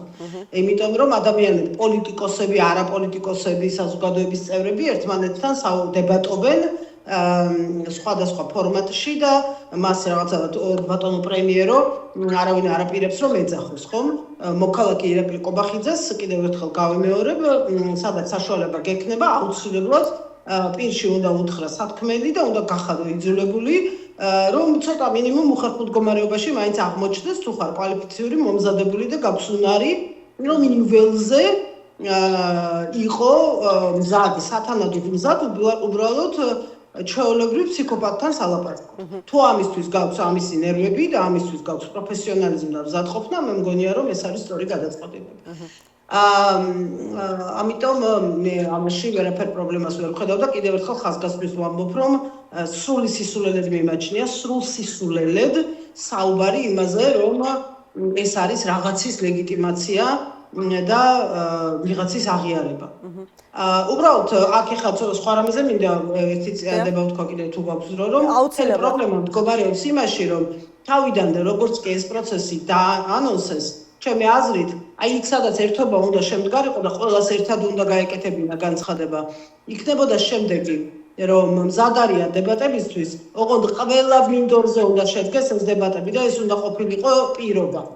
რომ იმედზე და რუსთავიორზე კი არ უნდა იახლო მათ და მხოლოდ იმ შემთხვევაში შეიძლება იქ მიიღო მონაწილეობა, თუ დებატებისთვის ისინი მზაობას გამოხატავდნენ ყველა ველზე. მოვიდოდნენ TV პირველში, მოვიდოდნენ თქვენთან, მოვიდოდნენ ფორმულაზე და სხვა. აი ეს უნდა ყოფილიყო ყველას ერთობლივი პირობა. მაგრამ ნუ ხო, რაღაცა აი ამ აბსურდში ვცხოვრობთ, რომელშიც ვცხოვრობთ, როდესაც პოსტფაქტუმ ხდება ხოლმე, მერე ვიშვიშიც და რაღაც გადაწყვეტილებების. თქვენი პოზიცია კობახიძეს შეხვდეთ საჯარო დებატებში, ახლაც, რა ვიცი, რამდენი ხანი გავიდა მას შემდეგ ხო, წელიწადზე მეტი, ასე ვთქვათ, ძალაშია? მე არ ვარ მზად რომ 230-იან დავჯდე და მას ველაპარაკო, იმიტომ რომ ეს არის წყლის ნახვა და იქ საუბრის შესაძლებლობა ფაქტიურად მინიმალური გაქვს, მაგრამ ერთ-ერთზე მოვიდეს და სადაც უნდა იქ შევხვდო. მადლობა თინა ხიდაშელს უსმენდით, თავდაცვის ყოფილი მინისტრი, ორგანიზაცია სამოქალაქო იდეის დამფუძნებელი იყო ჩვენი გადაცემის სტუმარი. რეკლამის შემდეგ გიორგი შარაშიძეს გახარია საქართველოსთვის პარლამენტის დეპუტატს მოусმენთ.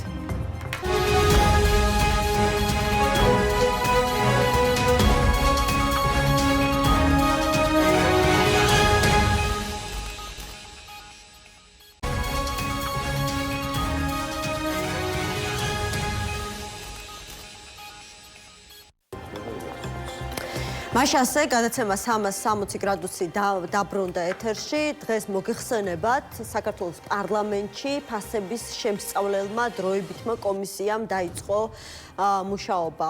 პირველივე ასე ვთქვათ შეხვედრა დამთავრდა ინიციატივით, რომ კომისიამ უნდა მიმართოს პარლამენტის თავმჯდომარეს, რათა ფასების შესასწავლად საერთაშორისო კომპანია მოიწვიოს. ხო შორის აი ამ ინიციატივას კომისიის ყველა წევრმა ერთხმად დაუჭირა მხარი. რატომ არ არის საკმარისი ადგილობრივი რესურსი იმისათვის, რომ მაღალი ფასების მიზეზები დადგინდეს? ამ ყველაფერში გარკვევა შევეცდებით ჩვენ სტუმართან. გიორგი შარაშიძე გახარია საქართველოს პარლამენტის დეპუტატი, ასევე აი ამ ფასების შემსწავლელი კომისიის ერთ-ერთი წევრი. მოდი სწორედ ამ თემით დავიწყოთ, გიორგი, ხო, საუბარი. რატომ გახდა საჭირო, აი პირველივე სხდომაზე, რატომ დაინახეთ საჭიროება იმისა, რომ აუცილებელია საერთაშორისო კომპანია ჩამოვიდეს და შეისწავლოს ქართული ბაზრის თუ ფასწარმოქმნის თავისებურებები. ემა მოგესალმებით, მოგესალმებით მაყურებელს. ნუ რა გითხრათ ახლა ეს ოცნების ინიციატივაა. სავარაუდოდ უკვე კარგად ხვდებიან და იცოდნენ კიდეც რომ ამ ფასების შემცირების ნაწილში არაფერი განსაკუთრებული არ გამოვა და ახლა ეს რაღაცა დადასტურება ჭირდებათ და ნუ მოიფიქრეს რომ რაღაც საერთაშორისო ავტორიტეტული ორგანიზაცია იტყვის ბოლო-ბოლო რომ ნუ ეს არ არის ის გზა რაც თქვენ აირჩიეთ და სინამდვილეში ფასების შემცირება სხვა გზებით უნდა მოხდეს და ნუ როგორც ჩანს ეს არის მათი გადაწყვეტილება. თქვენ რატომ დაეთანხმება გადაწყვეტილებას? ანუ თქვენც დაუჭირეთ მხარი. დაუჭირეთ მხარი, მაგრამ ნუ არ ქონდა ჩვენ ერთ-ერთი თქვით რომ ძალიან მნიშვნელოვანია ვინ იქნება ეს კომპანია და რომ ეს უნდა იყოს მაქსიმალურად გამჭვირვალედ შერჩეული, ნუ ტენდერით შერჩეული და ნუ მე მივიღეთ პასუხი რომ საუბარია დიდ 4-ზე მოგეხსენებათ საკონსულტაციო ფირმების. და ნუ კი ბატონო თუ დიდი 4-დან იქნება ერთ-ერთი მართლაც, ნუ ეს შესაძლებელია რაღაცა მართლაც გარკვეული კონტრიბუცია იყოს მათი მხრიდანაც. ახლა რატომ?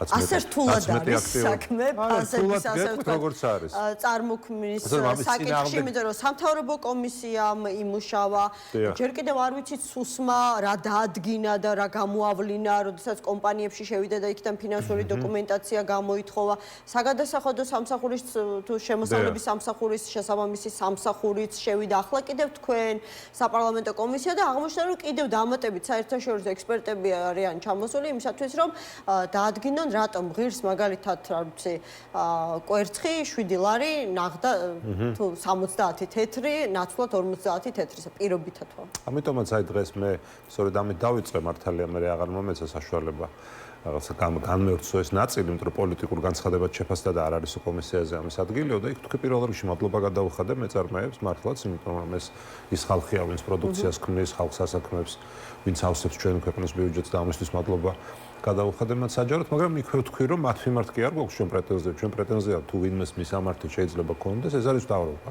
ეს არის ოცნების რეჟიმი, რომლის არასწორი პოლიტიკის გამო ხდება ეს ყველაფერი, ხო?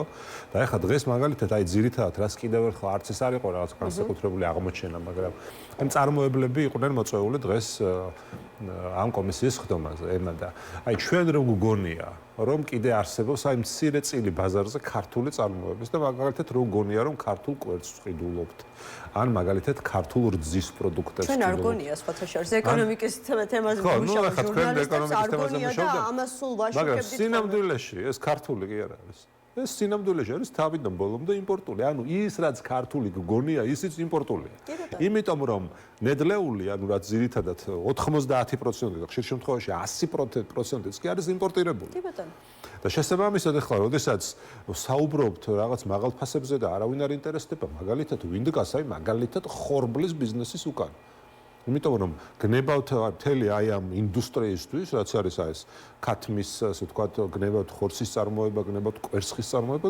გასაგებია რომ ნედლეულის ძირითადი ნაწილი მოდის ხორბალზე და სიმინდზე რომელიც არის იმპორტირებული და ეს არის უზარმაზარი ასე ვთქვათ ბიზნესი და არავინ არ ინტერესდება იმით ვინ არის იმიტომ საბოლოო ჯამში თავად ქართველი წარმოებლის მოგება ქართული ოცნების დეპუტატთან დაკავშირებული კომპანიების დიდ ნაწილს მოაქვს საქართველოში ფქვილი და ხორბალი. ესეც საკმაოდ კარგად იყო ცნობილი მედიისთვის და ჩვენი საშუალებით. ამიტომ ეს ახლა ოცნება იმის მოუვარ კატამ თხარავ და თაგვი გამოთხარავ და ახლობით თაგმოთხარავ თუ პირიქით თაგმა კატაზე. აი დაახლოებით ეს თვითონ თუ არა საერთაშორისო ექსპერტების ასე ვთქვათ დახმარება სჭირდებათ იმისათვის რომ ექსპერტების დახმარება საკუთარი გუნდიდანვე გამოთხარონ კატა. საბოლოო ჯამში რა ხდება იცით ema ნებისმიერ შემთხვევაში ბიზნესი არის თავისუფალი, რომ მან საკუთარი ბიზნეს მოდელი აარჩიოს. და ისე განაგოს უნდა წავა დაუშვათ მაღაზიების პირობითად მარკეტების გამრავლების გზით და დაბალი ფასების გზით, უნდა წავა პირიქით მაღაზიების გამსხვილების გზით და შედარებით ფასების რეგულირების გზით. ეს ბიზნესის გადასაწყვეტია. ანუ ფასები რომ მართლაც შემცირდეს აი ესეთი ჩარევით ვიღაცა მოგება უნდა შეიმციროს. სხვანაირად უბრალოდ არ გამოვა. აი მაგალითად სუპერმარკეტები უნდა შეთანხმდე რომ აი ჩვენ თუ ქონდა მაგალითად მარჟა თუ ეხა იქ იცით რომ არის კეშბექი, არის კიდევ სხვა ფიქსირებული დანამატი და ასე შემდეგ მაგალითად ჩვენ აი 40%-დან და გამოიკვეთა რომ ეს არის 40%, მაგალითად ჩამოვალთ 30%-ზე, კი ბატონო და ნუ რაღაცა 10%-ით შეიძლება ეს ფასები შემცირდეს, მაგრამ ნახეთ რის თქმა მინდა რომ ის რაც შეუძლია სახელმწიფოს რეალურად გააკეთოს.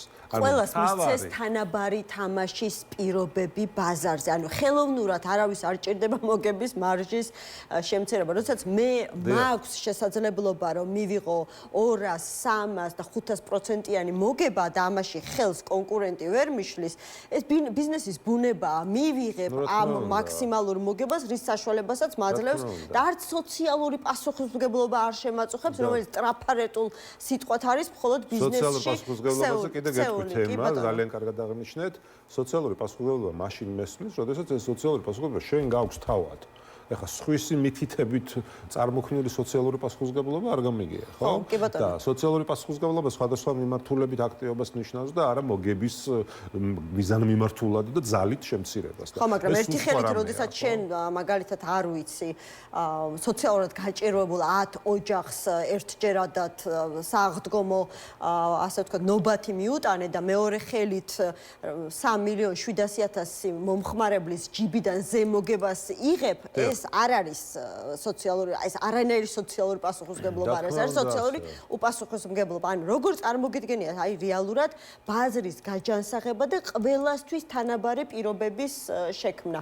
გულისხმობ ბაზრის ყველა მოთამაშეს, როგორც მწარმოებელს, ისე დისტრიბუტორს, ისე რიტეილ სექტორს. ნახეთ, აი დღეს რაც ძალიან მარტივად კიდევ ერთხელ გამოჩნდა, რომ ქვეყანა ფაქტობრივად არაფერს არ აწარმოებს. ანუ რეალურად სრულად აი 90% ვართ დამოკიდებული იმპორტზე და ამდენი წლის განმავლობაში აბსოლუტურად არაფერი გაკეთდა იმისთვის რომ ეს შეცვლილიყო. კიდევ ვიმეორებ, მაშინაც კი, როდესაც ჩვენ ვფიქრობთ რომ ქართულ პროდუქტზე გვაქვს საუბარი, ქართულ გზის პროდუქტზე, ქართულ კვერცხზე, ქათამზე, ხორცეულზე და ასე შემდეგ. ამ შემთხვევაშიც კი ნედლეული რაც არის თავარი, ასე ვთქვათ, კომპონენტი ამ პროდუქციის წარმოების არის იმპორტირებული, კიდევ ვიმეორებ და იმპორტირებული როცა არის პროდუქცია ბუნებრივია, იქ შენ ფასს ვერ შეამცირებ ვერანაირად, იმიტომ რომ ეს არის საერთაშორისო, ასე ვთქვათ, ფასებზე დამოკიდებული და ვალუტის კურსის ნებისმიერი ცვლილება ავტომატურად იქნება აისახება ფასზეც, ხომ და ქართველი მწარმოებელი საბოლოო ჯამში მათი მოგების მარჟა 5-დან 10%-მდეა. ეს არ არის რაღაცა განსაკუთრებული მოგების მარჟა, რომ ამის გამო მათ პირდაპირ დაადასტუროს იგივე კვერცხის წარმოებამ. ფიზიკურად არ აქვთ მათ საშუალება, რომ შეამცირონ პროდუქტის ფასი. იმიტომ რომ ნედლეულში, რომელიც არის იმპორტირებული, იხდიან ძალიან ძვირს. ელექტროენერგიაში იხდიან ძვირს, სხვადასხვა კომუნალურ გადასახადებში და ასე შემდეგ. ეხლა რაც შეეხება მარკეტების ნაწილს. ხო, აღარაფერს ვამბობ დახზე შეღწევის სირთულეებს. გიორგი, როგორ შეიძლება გაუჩნდეს ადგილობრივ მეწარმეს ბიზნესის გაფართოების და პროდუქციის ასორტიმენტის, რა ვიცი, გამრავლობფეროვნების გაზრდის სურვილი, როდესაც არ იცის, რომ ხო, მოახდენს თუ არა ამ ყველაფრის რეალიზებას და მიიღებს თუ არა შემოსავალს და ხომ არ მოუწევს საკუთარი მოგების დიდი წილის დატოვება სწორედ სავაჭრო ქსელებში. ნუ ასეც ხდება როგორც ჩანს. ანუ როგორც ჩანს, სავაჭრო ქსელი გაცილებით მეტ მოგებას ნახულობს, ვიდრე მწარმოებელი. ახლა შეიძლება ზოგადად ბიზნესისთვის ის გასაკვირი არ იყოს და რაღაც განსაკუთრებული სიახლე არ იყოს, მაგრამ ფაქტია, რომ ასეა. სხვათა შორის აი ჩირინას მაგალითი იყო საინტერესო, რომელსაც საკუთარი ფაქტობრივად რომელიც თითქმის არ თანამშრომლობს ორგანიზებულ სავაჭრო ქსელებთან და საკუთარი მინი ისინი აქვს მაღაზიები, ჯიხურები და ამ მოდელით, ანუ განსხვავებული მოდელი აქვს. შერჩეული და ამ მოდელით კიდევ ახერხებს ფასების დაუბრუნებას. რომელსაც ჯიხურების მნიშვნელოვანი ნაწილი მერის გადაწყვეტილებით, ხო. კი ბატონო, ესეც ახსენე და სხვათა შორის კიდევ ერთი ძალიან მნიშვნელოვანი. ესეც ასე ვთქვათ, ადგილობრივი წარმოების ეგრეთ წოდებული ხელშეწყობის მაგალითი. ხელშეწყობაზეა საუბარი, როდესაც მაგალითისთვის, აი დღეს ჩირინას დამფუძნებელმა თქვა ესეთი რამე, რომ ჩინეთიდან შემოვიდა, ნუ გასაგებია რომ მუხარისხო და დაბალფასიანი პროდუქტი თუ არ ვცდები ქათმის მკერდზე კი, არის ბატონო. საუბარი და ამის გამო ქართული კომპანია ჩირინა იძულებული გახდა რომ ვეღარ შედიოდა ფასის გამო აი ამ კონკრეტულ ჩინურ პროდუქტთან კონკურენციაში საკუთარი პროდუქტი მეზობელ ქვეყნებში სომხეთში და აზერბაიჯანში გაეტანა. იმიტომ რომ სომხეთში არ არის თურმე ჩინური პროდუქცია დაშვებული. იმიტომ რომ სომხეთი და აზერბაიჯანი უფრო იცავს საკუთარ მომხმარებელს ბაზარს და მომხმარებელს, კი, ჩინური და ბატონო. სხვა პროდუქცია, ანუ სხვა იმპორტირებული პროდუქციები და საქართველოსში ამ ხრივ არაფერი არ ხდება. ანუ ქართველი მწარმოებელი არათუ უპირატესობაში არ არის დაუშვათ იმპორტირებულთან, არამედ პირიქით გაცილებით უარეს მდგომარეობაში იმყოფება. და ასე რომ ეს ძალიან რთული მდგომარეობაა. ხო, ვინ შეიძლება ამაზე იყოს პასუხისმგებელი თუ არა, რა თქმა უნდა, ოცნებად. ისე ძალიან საინტერესო თუ მართლაც ასე ვთქვათ იმ 4 ძალიან მსხვილი აუდიტორული კომპანიიდან ხო ერთ-ერთი ჩამოვა საქართველოში და შეისწავლის ადგილობრივი ბაზრის თავისებურებებს არ არის გამორიცხული რომ რეალურად არა მხოლოდ კონკურენციის შეზღუდვამდე მივიდეთ, არამედ მივიდეთ ისეთ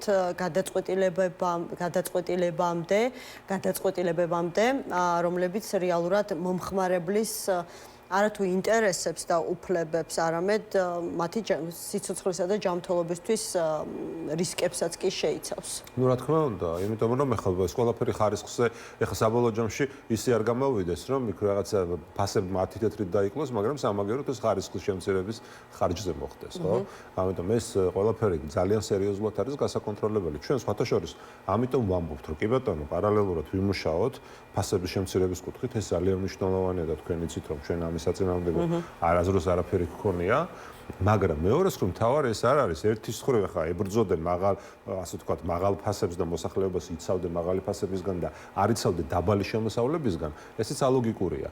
და ამიტომ ჩვენ ვამბობთ, რომ გაცილებით სამართლიანი იქნება თუ მაგალითად იგივე მინიმალურ ხელფასზე რაც არის ჩვენი საკანონმდებლო ინიციატივა ვიმუშავებთ, იგივე პენსიების გაზრდაზე ვიმუშავებთ, იგივე სოციალური დახმარების ინდექსაციაზე ვიმუშავებთ, რომ ეს დახმარება თითქოს იზრდება მცირედით, მაგრამ გაძურებული ფასები ჭამს ამ დახმარებას, იგივე საშემოსავლო გადასახადის დივერსიფიცირებაზე ვიმუშავებთ, როდესაც ყველას ერთნაირი პროცენტი არ ექნება გადასახდელი და ასე შემდეგ, რომ მოსახლეობის შემოსავლები გაიზარდოს ამავე დროს. ნუ ყოველ შემთხვევაში მოსახლეობა ელოდება შედეგს, მაგრამ როგორც ჩანს შესაძლებელია შედეგი დროშიც გახანგრძლივდეს, რადგან ახლა კიდე საერთაშორისო ექსპერტების დახმარება ჩართა გახდა საჭირო. მოკლე ვადაში პირდაპირ შემიძლია გითხრათ. მოკლე ვადაში ბიზნესზე კი ამბობენ ახლა რომ თავისუფალი ბიზნესი და უნდა შევინარჩუნოთ ეს მიდგომა. ბიზნესზე წნეხის გარეშე მოკლე ვადაში ფიზიკურად შეუძლებელია ფასების შემცირება. ერთადერთი თუ ჩაერევი უხეშად ბიზნესში და რაღაცა მცირედით, ახლა იმ კვერცხის ფასის შემცირების არ იყოს, ისიც მცირედით ამ ფასს შემცირება. ჩაერევი რეგულაციებით, იმიტომ რომ ირაკლი კობახიძემ თქვა, რომ არ გამორიცხავს შესაძლებელია რაღაცა ალტერნატიული სავაჭრო ხაზით შეიქმნას, თუ სავაჭრო ქსელი, სადისტრიბუციო ქსელი და ასე შემდეგ. სასაწყობე მეურნეობაზე ქონდა საუბარი, მაგრამ ამ ტიპის ჩარევას გულისხმობს, როდესაც სახელმწიფო ჩაერევა უშუალოდ ასე ვთქვათ ბიზნესის წარმოებაში თუ ჩარევა, რომელიც შესაძლებელია უკვე რეგულაციების სახით ვიხილოთ, რომელიც აი ამ რაღაცა თვითონ დაარეგულირებს, სამართლებრივად დაარეგულირებს ჯანსაღ კონკურენტულ ურთიერთობებს. ერთიც და მეორეც ხან მაგალითად შეიძლება დაწესდეს გარკვეული ზღვარი მარჟებზე, პირობითად ამ, ხო? ნუ ხა ეს ჩარევა იქნება, რა თქმა უნდა, მაგრამ ნუ რაღაცა მოკლევადიანად შეიძლება მოგების მარჟაზე დაწესდეს. მოგების მარჟა მაგალითად, ანუ სუპერმარკეტების ორგანიზებულ ქსელებს აიგრძელოთ მაგალითად რაღაც კონკრეტულ მარჟაზე მაღალი მარჟით მუშაობა, მაგალითისთვის. ეხლა რა თქმა უნდა ეს იქნება ბიზნესში ჩარევა თავისთავად, მაგრამ ნუ მოკლევადაში გამოიწვევს გარკვეულ პროდუქტებზე ფასების შემცირებას, მაგრამ აუცილებლად გრძელვადიან პერსპექტივაში ფასები კიდევ უფრო გაძვირდება, ესეც უნდა ვთქვათ. ამიტომ ისეთი გადაწყვეტილებები უნდა მივიღოთ, რომ საბოლოო ჯამში გრძელვადიანად გაჯანსაღდეს, ასე ვთქვათ, ეკონომიკა და არ იყოს რაღაცა მოკლევადიანი, უბრალოდ ოცნების მიერ შეფუთული რაღაცა კეთილდღეობისკენ გადადგმული ნაბიჯი ეს არის. იმიტომ რომ საბოლოო ჯამში ჩვენ ხო კარგად ხედავთ, ეს არის პროპაგანდას ემსახურება ეს ყველაფერი. მეც არაფერ თვითონაც ძალიან კარგად იციან, რომ არაფრის შემცირებულები არ არიან. არც მაგის კომპეტენცია აქვს და არც მაგის პოლიტიკური ნება. კარგი. დღეს სახელმწიფო უსაფრთხოების სამსახურმა ოფიციალურად დაადასტურა ის ინფორმაცია, რომელზეც თქვენ დროში ცოტა წინსწრებით საუბრობდით, როგორც აღმოჩნდა იმ დროს, როდესაც თქვენ თქვით, მაშინ მამკამდინარაძე არ იყო ამერიკის შეერთებულ შტატებში, ან ჩასული არ იყო, ან საქართველოსდან არ იყო, მოკლედ წასული.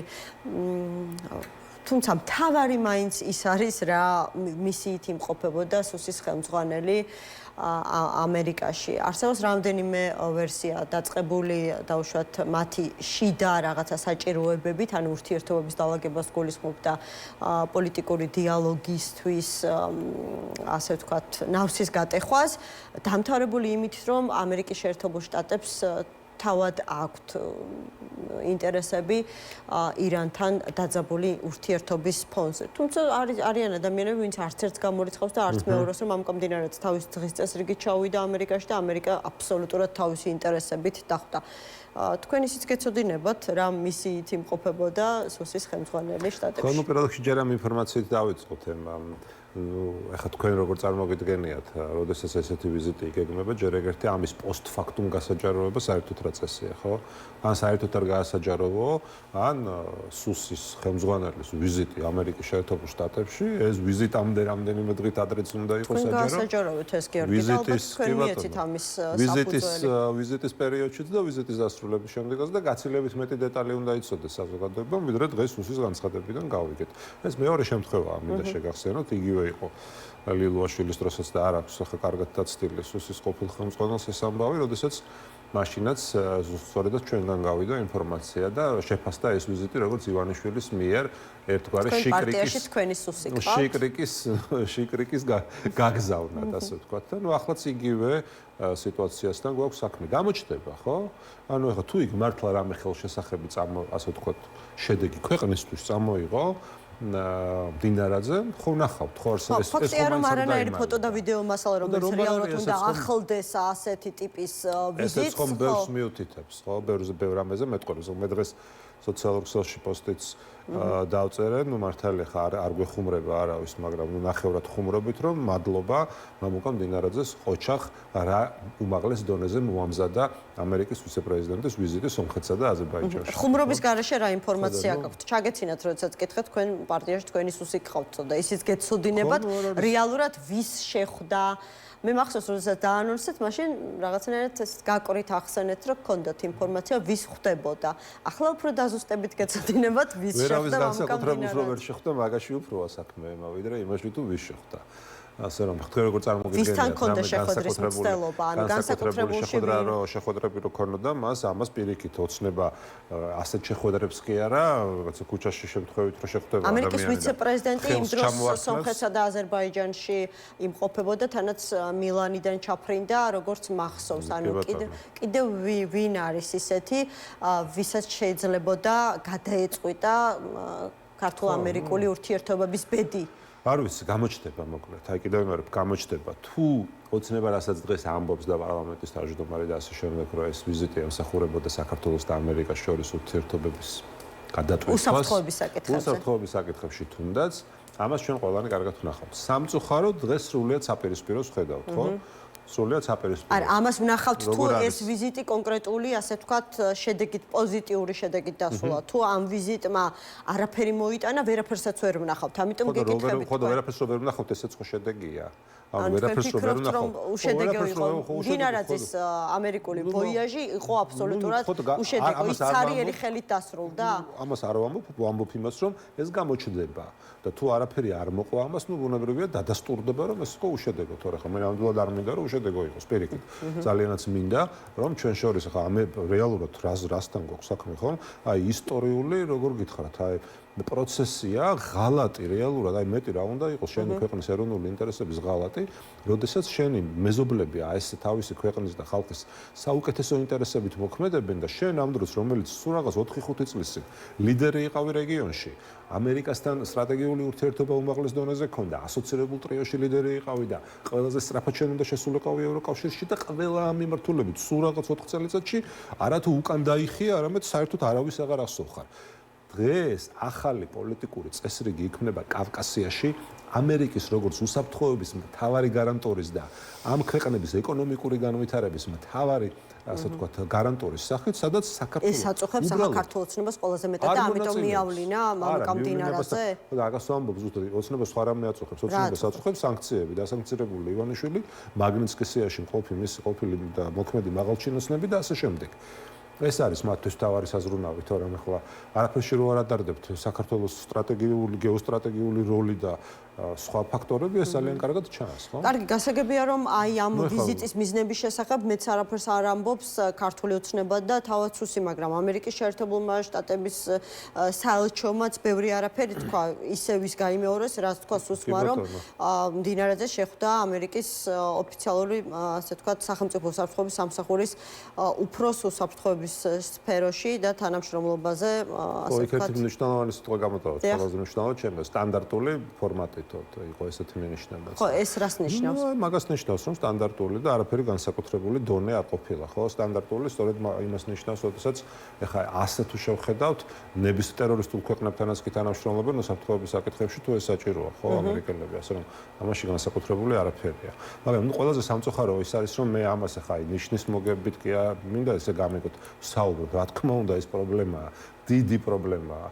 რა სუსი ყავს და რა ქვეყანა ყავს, როდესაც აგერ ჩვენს თვალწინ ჩვენი მეზობლების პროგრესი, რაც რა თქმა უნდა ხო მისასალმებელია და ნამდვილად წარმატება მინდა უსურვოს სომხეთსაც, აზერბაიჯანსაც, მაგრამ ჩვენი ქვეყანა გვტკივა და ჩვენი ქვეყანა გვაწუხებს, ხო? ხო და ეხლა ამ პასუხისმგებლობას ოცნება ნამდვილად ვერ გაექცევა. ეს არის ისტორიული შანსის ხელიდან გაშვება, რომელზეც პასუხისმგებელი თავიდან ბოლომდე არის ოცნება და ამ პასუხისმგებლობას ისინი ვერ გაექცევიან ვერასდროს. ეხლა ზაზა შათვერიშვილის პირით, რაზეც ტრამპზე ლაპარაკობენ და ეხლა ხო კარგად ვიცით ის ყველამ, რომ ზაზა შათვერიშვილი რასაც ლაპარაკობს ეს ყველაფერი ივანიშვილის მიერ მიცემული გზავნილებია და ოცნების გზავნილებია, ხო? ხან ტრამპია Deep State-თან მებრძოლი და ხან ტრამპია თავად Deep State-ი და თურმე ომის გამჩაღებელიც კიდე, ასე რომ ფაქტი ამბობენ რომ ჯერჯერობით ვერ დაამარცხა ტრამპმა Deep State-ი. თავადაც Deep State-ია, როგორც ამბობენ. ევროკავშირის რასაც ასევე წინასწარმეტყველებდით გიორგი გახარიას ერთ-ერთ ინტერვიუს თუ გაიხსენებთ, ჯერ კიდევ თავის დროზე, როდესაც დაიწყო Deep State-ზე ლაპარაკი, მაშინ მან ნახევრად ხუმრობით თქვა, რომ არ გამიკვირდება, რომ მალე ტრამპის თავად Deep State-ად გამოვაცხადონ და მალე ამაზე ყველა ერთად ვიცინებთო და აი როგორც ყოველთვის ის პროგნოზიც ახდა. ხო, თუმცა ჯერ კიდევ ასე ვთქვათ, ბოლომდე გამოცხადებული არ ხო, მიაჩნიათ რომ ჯერ კიდევ მოლოდინის რეჟიმში არიან და ჯერ კიდევ მიაჩნიათ რომ ყველაფერი არ არის გადაწურული იმედები. რაც შეეხება ევროკავშირისთან დაკავშირებით კი საქმე სულ სხვაგვარად არის.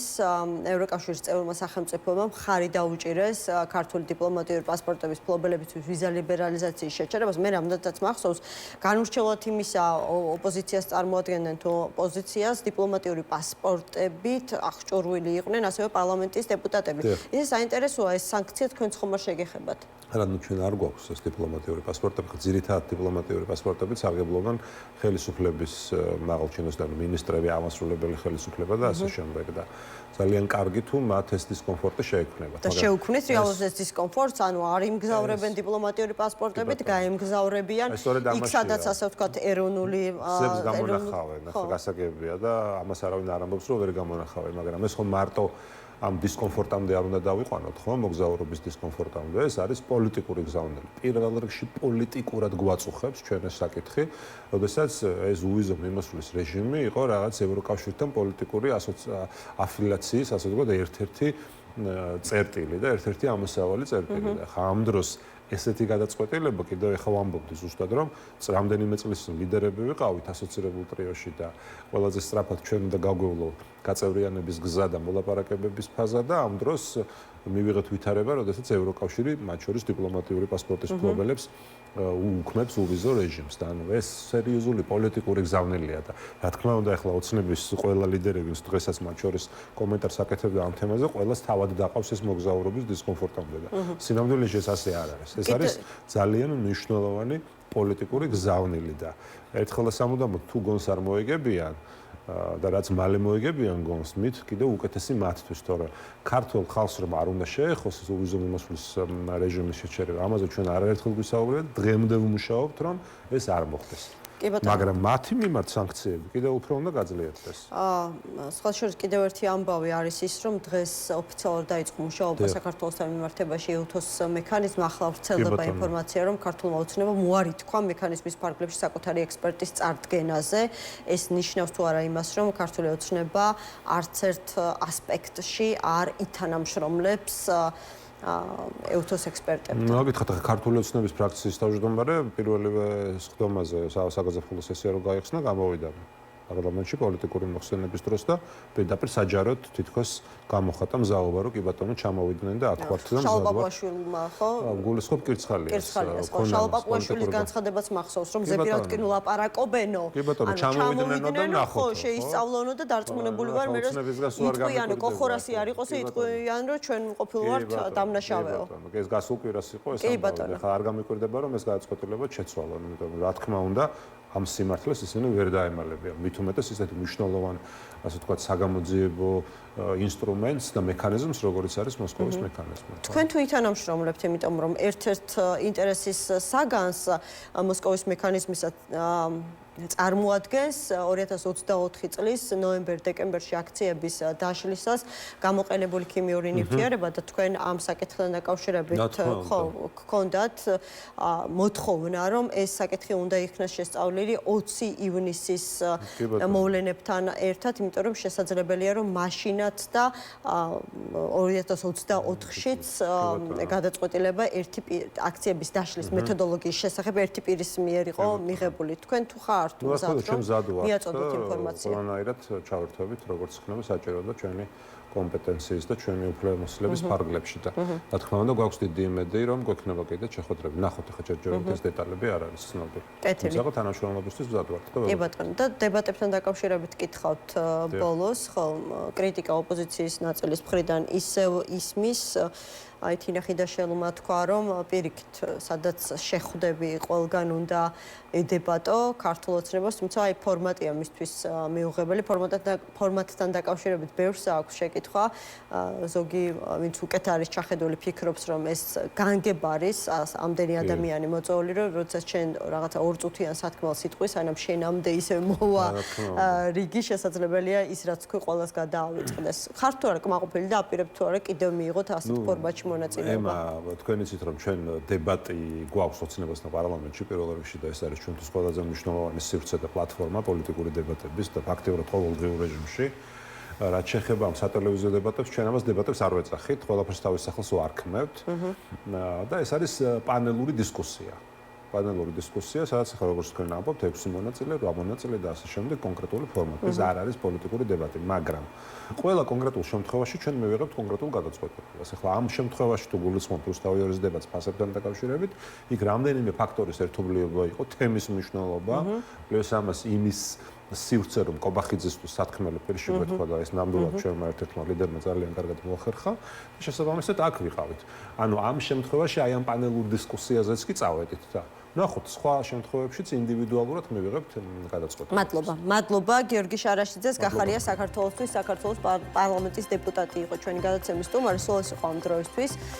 გადაცემას 360 ეთერში გიბრუნდებით პარასკევს, თუმცა ხვალაც შევხვდებით ერთმანეთს გადაცემაში საქმე ზუსტად 13 საათს.